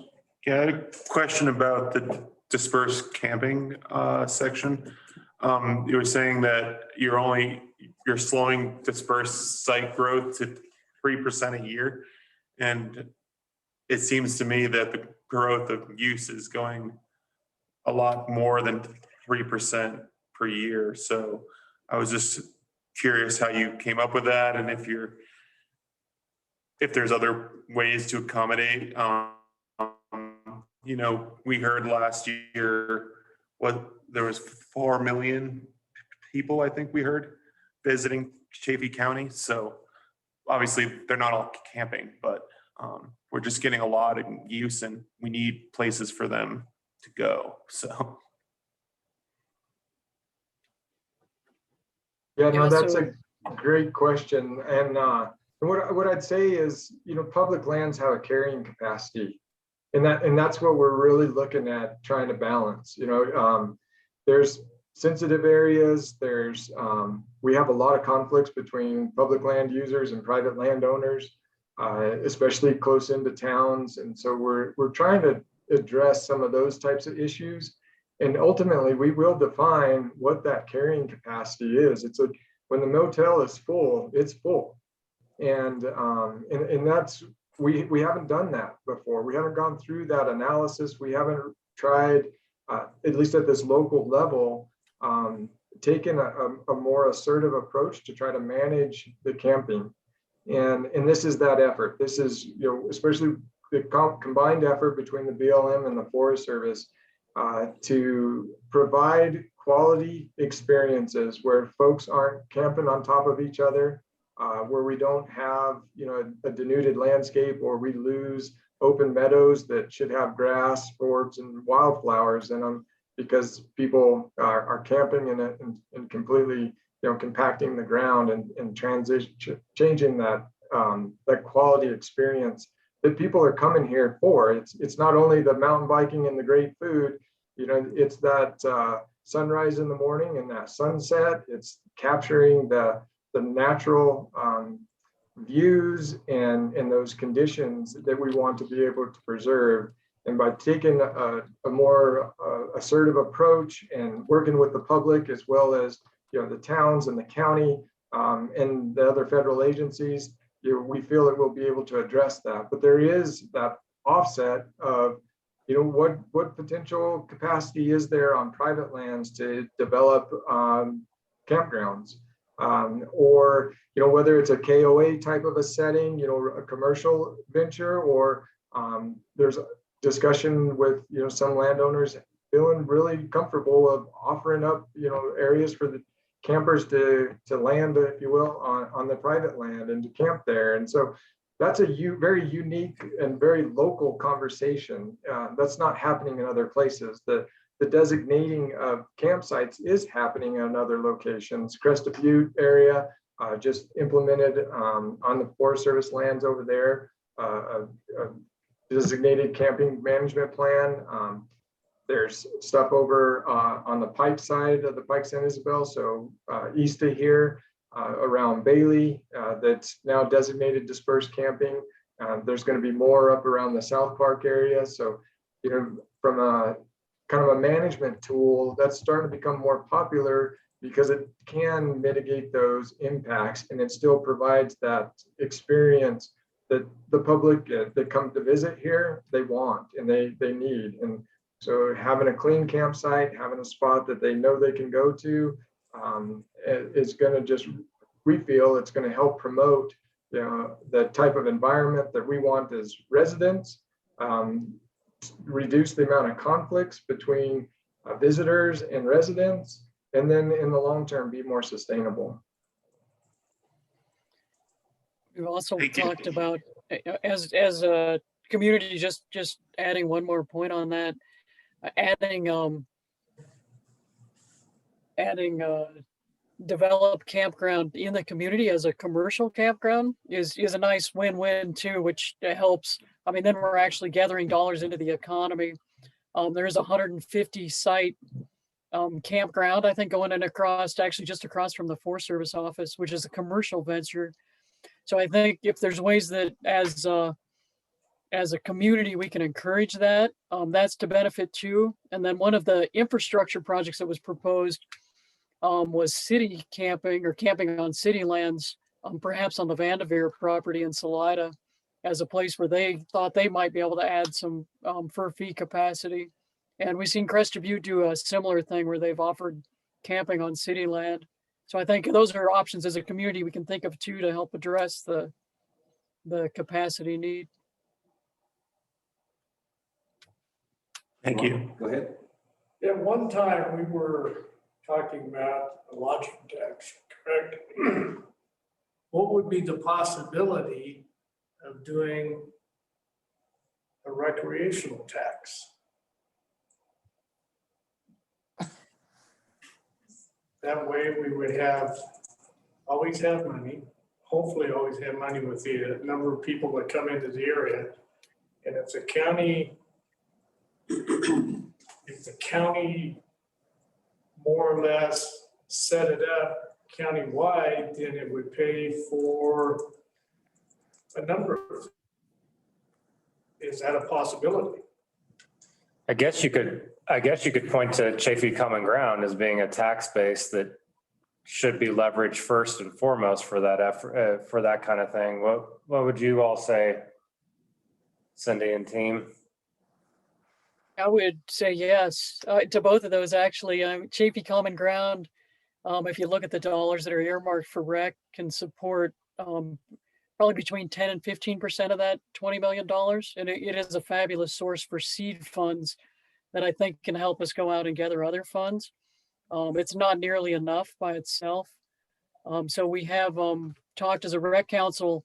One of the ideas kicked around was, all other funding mechanisms. And one was the idea of a rec, like a special rec tax district or something like that, which could also perhaps support things like community centers and other things that have come up more on the indoor rec side. So that's, I think that's a possibility over the longer term if folks are interested in working on it. When we talked about funding with the rec council, it's kind of like the all sources, because we do have, we had 4 million visitors a year. I don't know what it is now, but it's increased a lot from that. And if they could help in other ways to pay for part of the costs that we have in supporting their needs while they're here, that would be beneficial, I think, for everyone.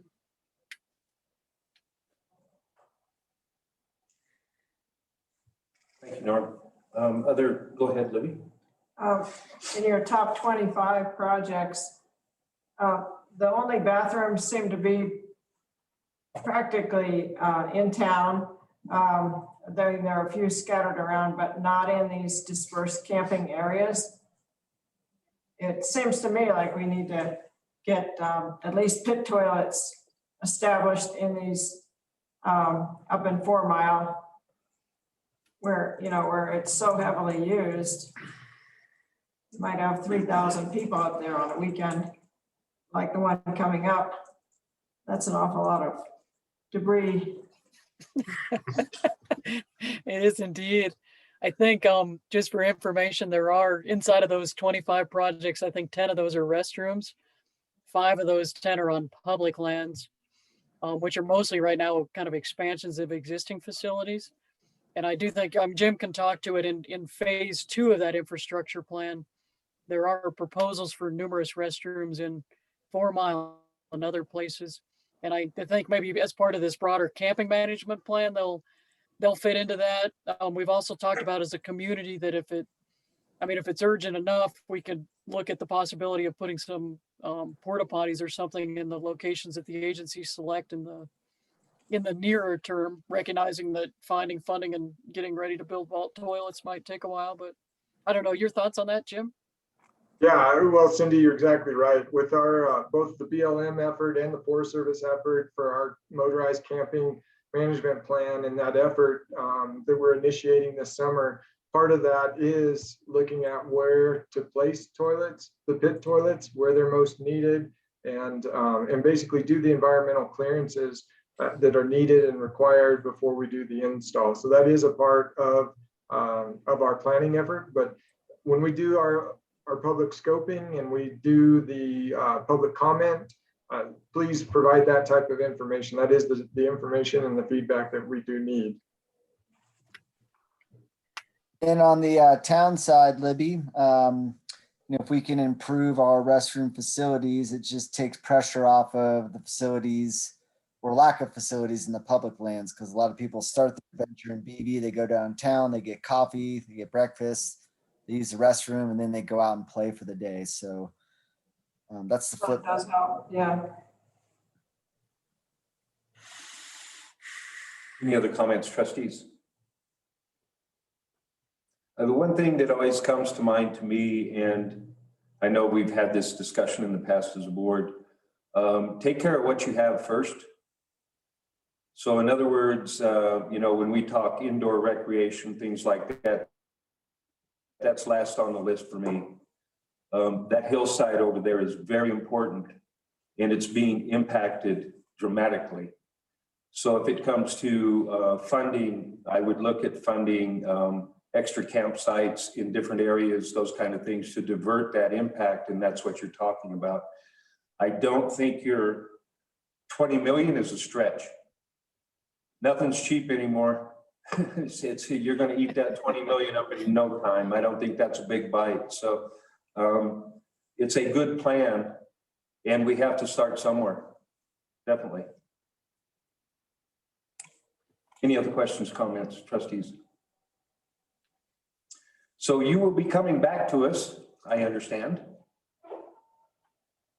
Yeah, we'd love to come back to you next month. As I said, we'll take on any feedback that you all have if you put it on the site or send it to us. And what we heard tonight, the community feedback will finalize the plan. And then we'd like to come back to you all and ask you to be signatories of the plan. We think, and maybe this is a bit for you all to investigate, from the county perspective, what they're planning on doing is a resolution that supports the plan. I guess that's their best kind of legal avenue to do it. So we'd like to bring it back to you and have you consider whatever your best venue is to do it, to be signatories of the plan or supporters of the plan. Hey, thank you. And I believe, Philip, you forwarded the link. I will be. You will be. Okay. Thank you very much. That way we can all keep in touch, see what's going on, review that movie again. Earl was in there twice, weren't you, Earl? Maybe. It's an awesome video. And Kim put the links in the chat box as well, so you can go directly. Yeah, we captured. We got it. Thank you, Kim. Thank you, Kim. Thank you all very much, actually. And we'll look forward to seeing you next month. Yeah, thank you. Thanks for having us and for the great conversation. We appreciate it. Take care. Thank you. Next item on the agenda is a memorandum of agreement for Chaffee County and Communities floodplain mapping study. The board will consider entering into a memorandum of agreement with the Colorado Water Conservation Board and the Federal Emergency Management Agency for the Chaffee County Risk Map Project. That's a mouthful. Mark, can't you slim that down a little bit? Sure. FEMA and WCB are studying to create a new map. How's that? Perfect. Perfect. Okay. So basically what they are beginning is a study of portions of Cottonwood Creek as part of their mapping efforts in Chaffee County along the Arkansas River and some adjoining creeks. I think this is part of a bigger picture of Colorado Water Conservation Board is studying the Arkansas River from where it begins all the way to the Kansas border. So they are looking at doing a new study using new technology, what they call 2D mapping, to create a new map, and their goal is to have a new firm map, flood insurance rate map produced and created hopefully by 2024. So they're asking for a memorandum of agreement from communities within Chaffey County to start that process and to work with them as they do their analysis engineering wise and produce new maps, and hopefully get to a point where they have better information for a map, hopefully in 2024. With that, I'll be happy to answer any questions, but in your packet is the memorandum of agreement starting on page 53 that kind of spells out exactly what they're looking for. And basically they're looking for a signature from the town, from our floodplain administrator, and from the mayor. And then there are some slides in there that kind of explain more. Page 53. Yeah, the memo starts on page 53 and then the slides start on page 58. So they're basically doing new mapping and want us to work with them to help get that information and get that information out to the public. With that, I will shut up. Trustee Eckstein, did you have a question? On page 53, I see Robin King is listed as a community contact. Is she still doing our flood planning? Oh, great. Yes, so she is our floodplain manager, but we also have our town engineer, RG and Associates. Gary Welp is our floodplain engineer doing the engineering analysis. So Robin's kind of the face and the voice of those who are in town who have particular questions about floodplain in town limits. We contract with her specifically for those cases. We trained her up. It took a while, so. She went through all the training, got the certifications. Yep. Yep, okay. So we kept her on for that. Perfect. Other questions for Mark? I would entertain a motion to direct staff.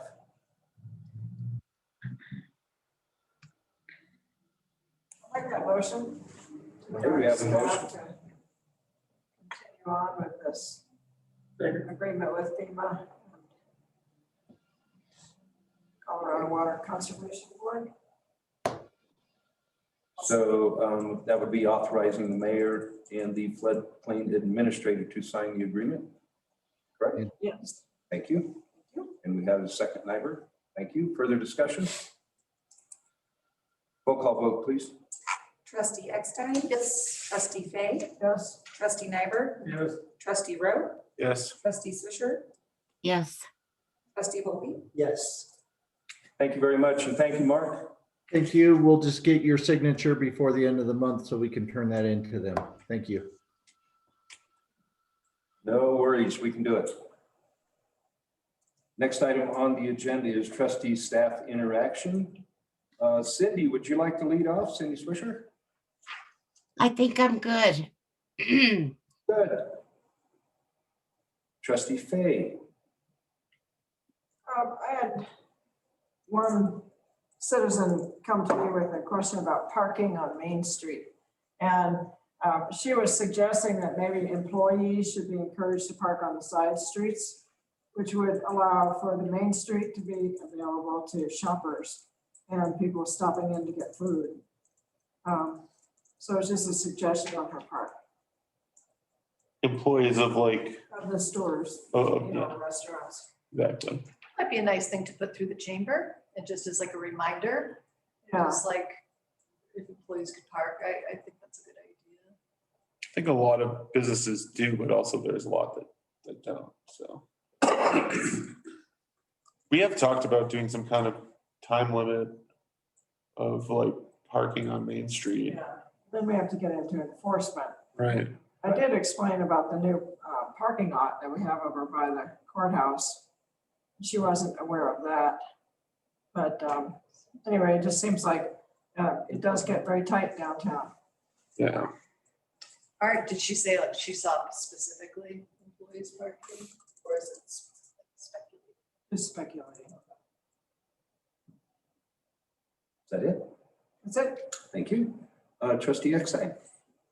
For this letter, should we address this letter from the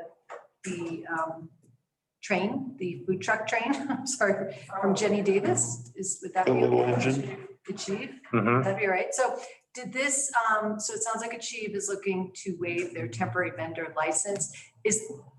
I can't quite remember, but did they fill out all the paperwork properly in the proper order and they're a nonprofit? Yes. Okay, yep, so I would move to approve waiving that temporary vendor license. You have a motion? I'll Second. Got a second row? Further discussion? Roll call vote, please. Trustee Eckstein? Yes. Trustee Fay?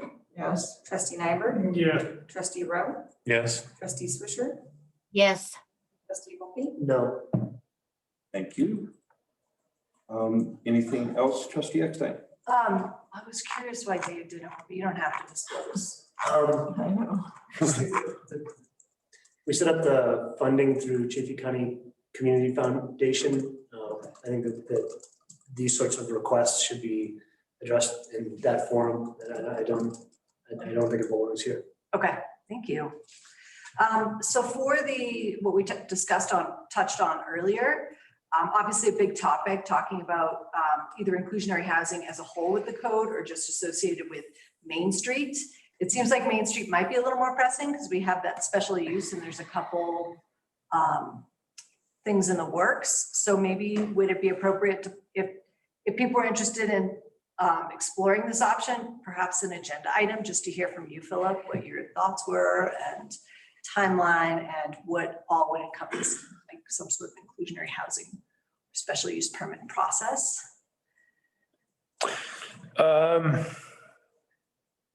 So I guess a couple of thoughts to try to help with this.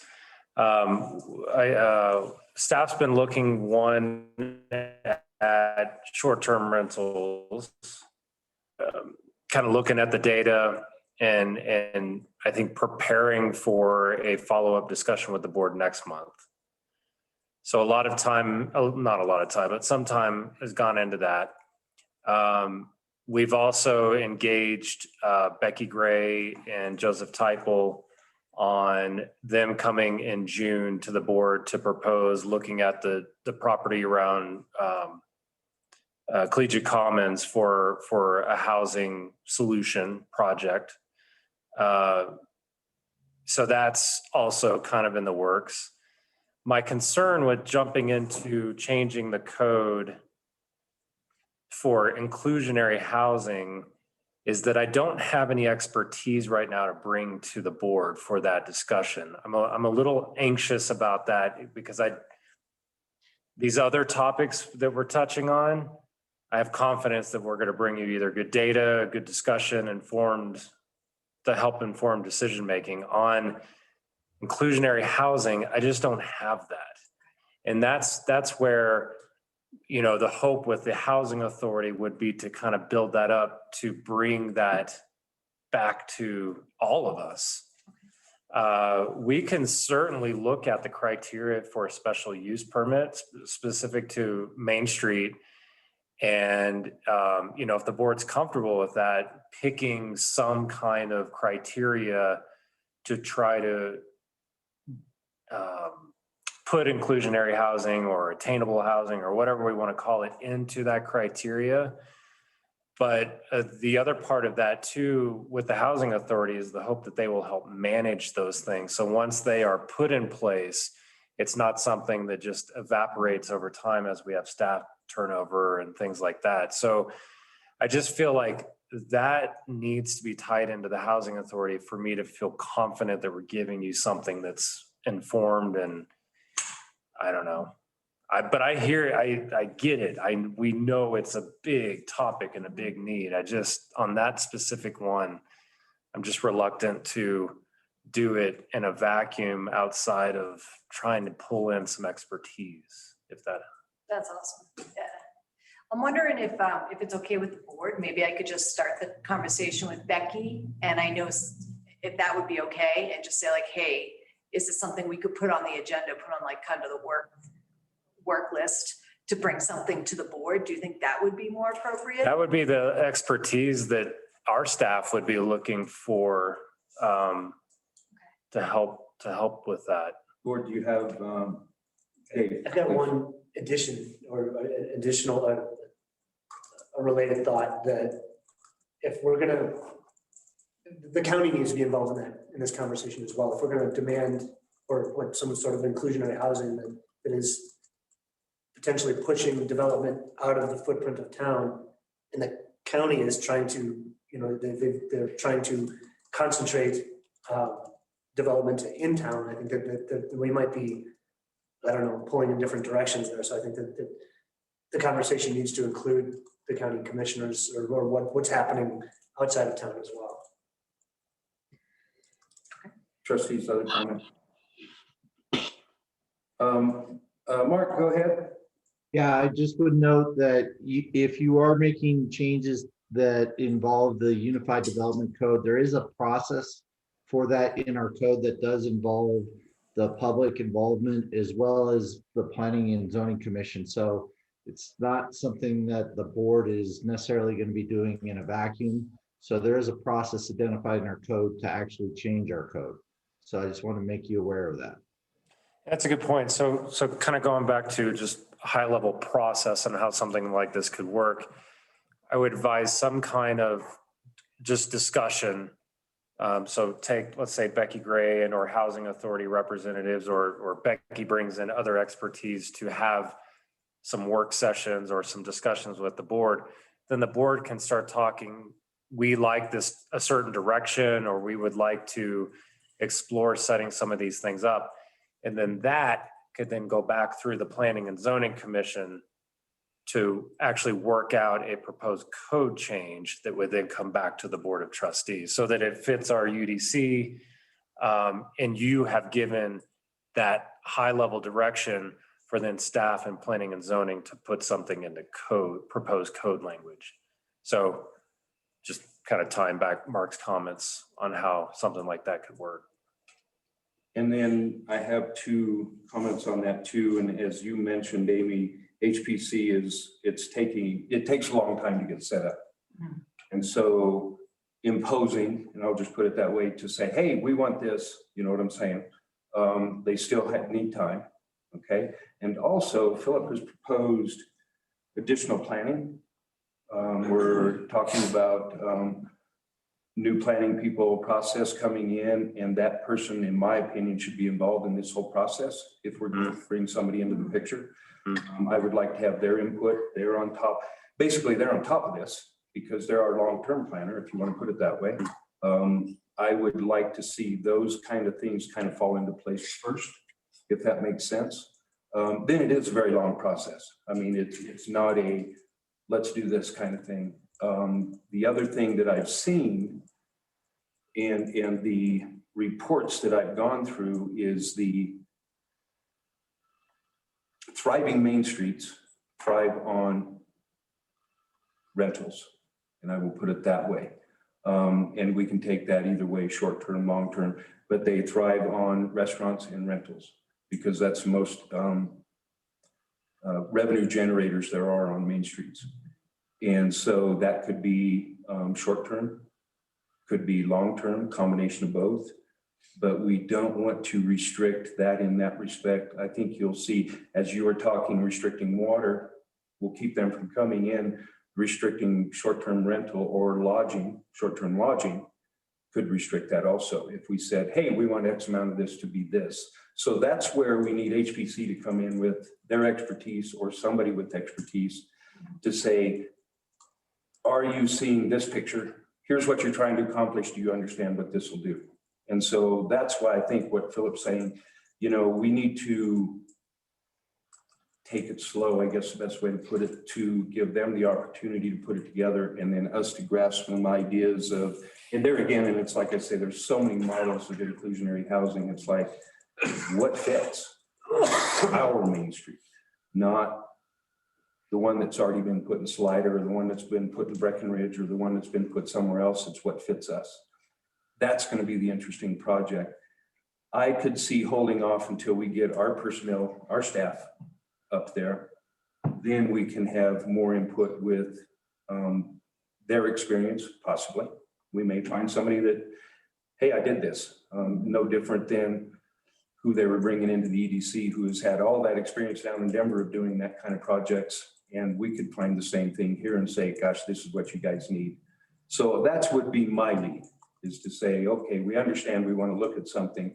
When will HPC be ready? And when will we be ready? Is it an urgency now? And I think that's the question for the board. First question I have, board motion to give Amy the authorization to talk to Becky. Are we ready to do that? We need a motion to approve that. That's part of the standard procedure for a board. I'd like to make that motion. Okay, you'll give a motion. We have a motion on the table. What is the motion specifically? Who's Becky? So Becky Gray, the Director of Housing. Okay, right. So the Housing Authority. We have a motion first. Motion Is first. there a second? I'll second it. So now there's discussion, right? Okay, further discussion. What is the motion specifically? I don't know. To give Trustee Eckstein the authorization to talk to Becky Gray about inclusionary housing on Main Street, am I correct? Just in PB.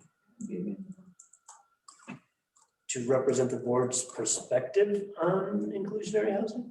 I think to just start the general conversation. Okay.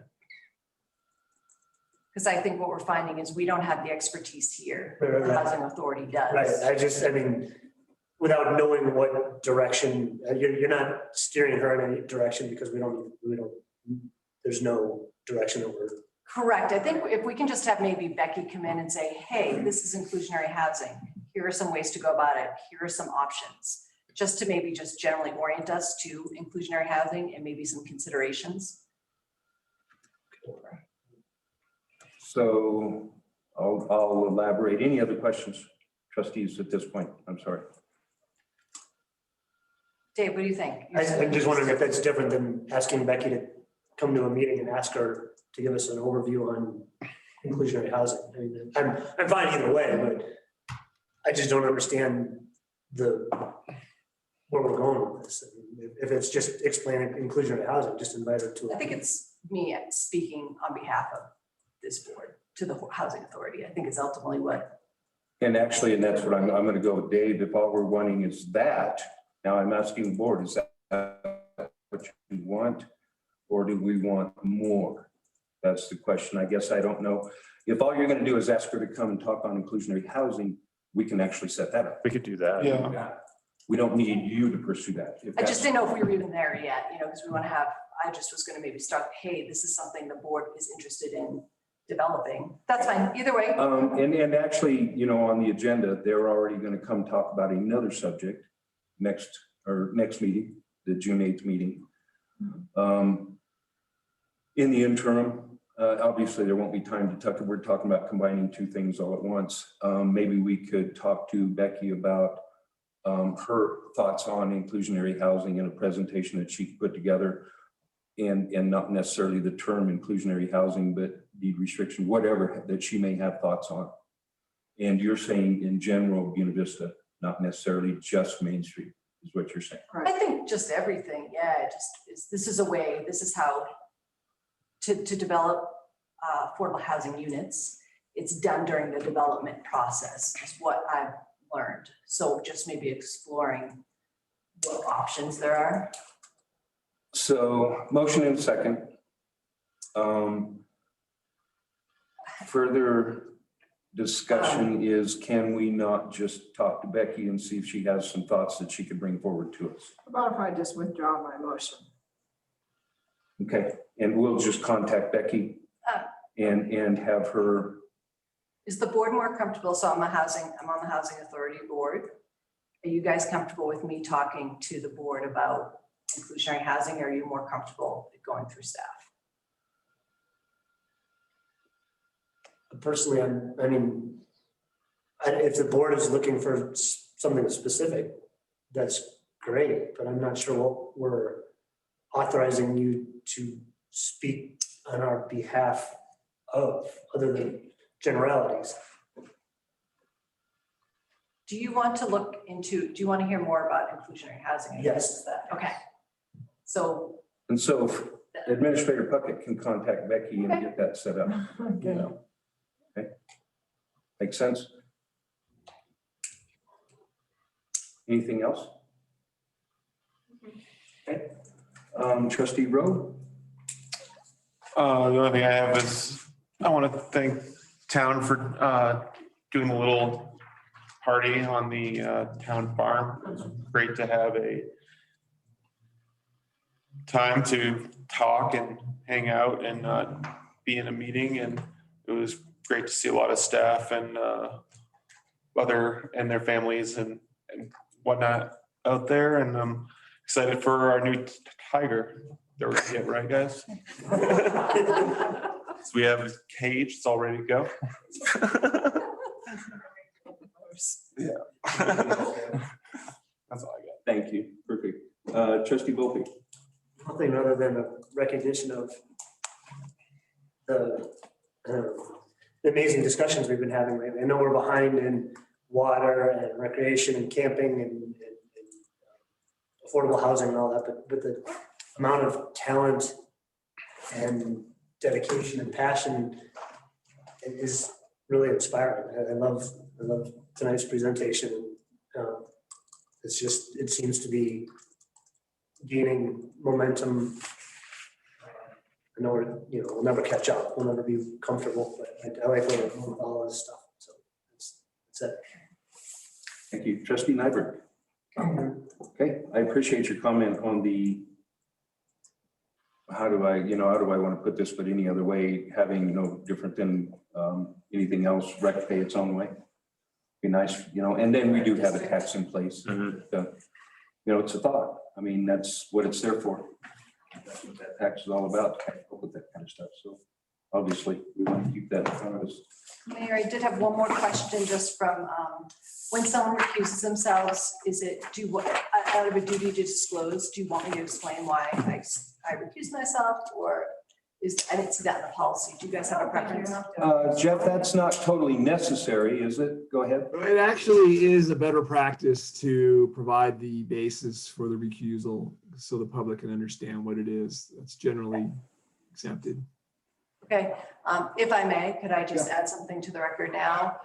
So Nick Blake was my employee for about 6 years. So we're very close, to have a close personal relationship. So he left to open a liquor store. Public Works, Sean. Oh, thanks, everyone. Airport, Jack Wiles. No, I have nothing. Have a great evening, folks. Thank you, Jack. Special Projects Manager, Joe Benson. Hey, I don't have anything, but just enjoy the town party on Friday night down at the lawn. So that's all. Thank you all. Thank you. Deputy Clerk, Lillian Simpson. I don't have anything. Town Clerk, Paula Barnett. Have a wonderful Memorial Day weekend. Thank you. Town Treasurer, Michelle Stowe. I'm good. Thank you. Principal Planner, Mark Doring. Thank you, Mayor. I just would ask that everyone remember that Monday is a holiday, and there's a reason for that holiday, and that you honor it as you see fit. And that Cottonwood Pass will be opening on Thursday at 4, we're told. So I will hopefully be the first person to cross Cottonwood Pass once it's open. I'll race you. Thank you, Mark. Go where? Legal counsel, do you have anything for us? It was like a restaurant. No, I don't. Thank you for having me. Thank you, Jeff. Have a good weekend. Administrator Philip Puckett. Looks like Cindy raised her hand. Did Cindy raise her hand? Yeah, she isn't done. Or did she? I Okay. didn't say anything earlier, but I wanted to remind people that The American Legion, Monday at 11 o'clock, will do their program out at the cemetery for Memorial Day, if anybody's interested in attending. That's it. That's great. Thank you, Cindy. Cool. I think we were talking a couple of agenda topics, or at least one. I'll let you do that, or do you want me to do that? Take it if you want me to. Okay. First thing we had talked about, we have the disaster declaration that is going to expire at the end of June. And we have been in contact with legal counsel.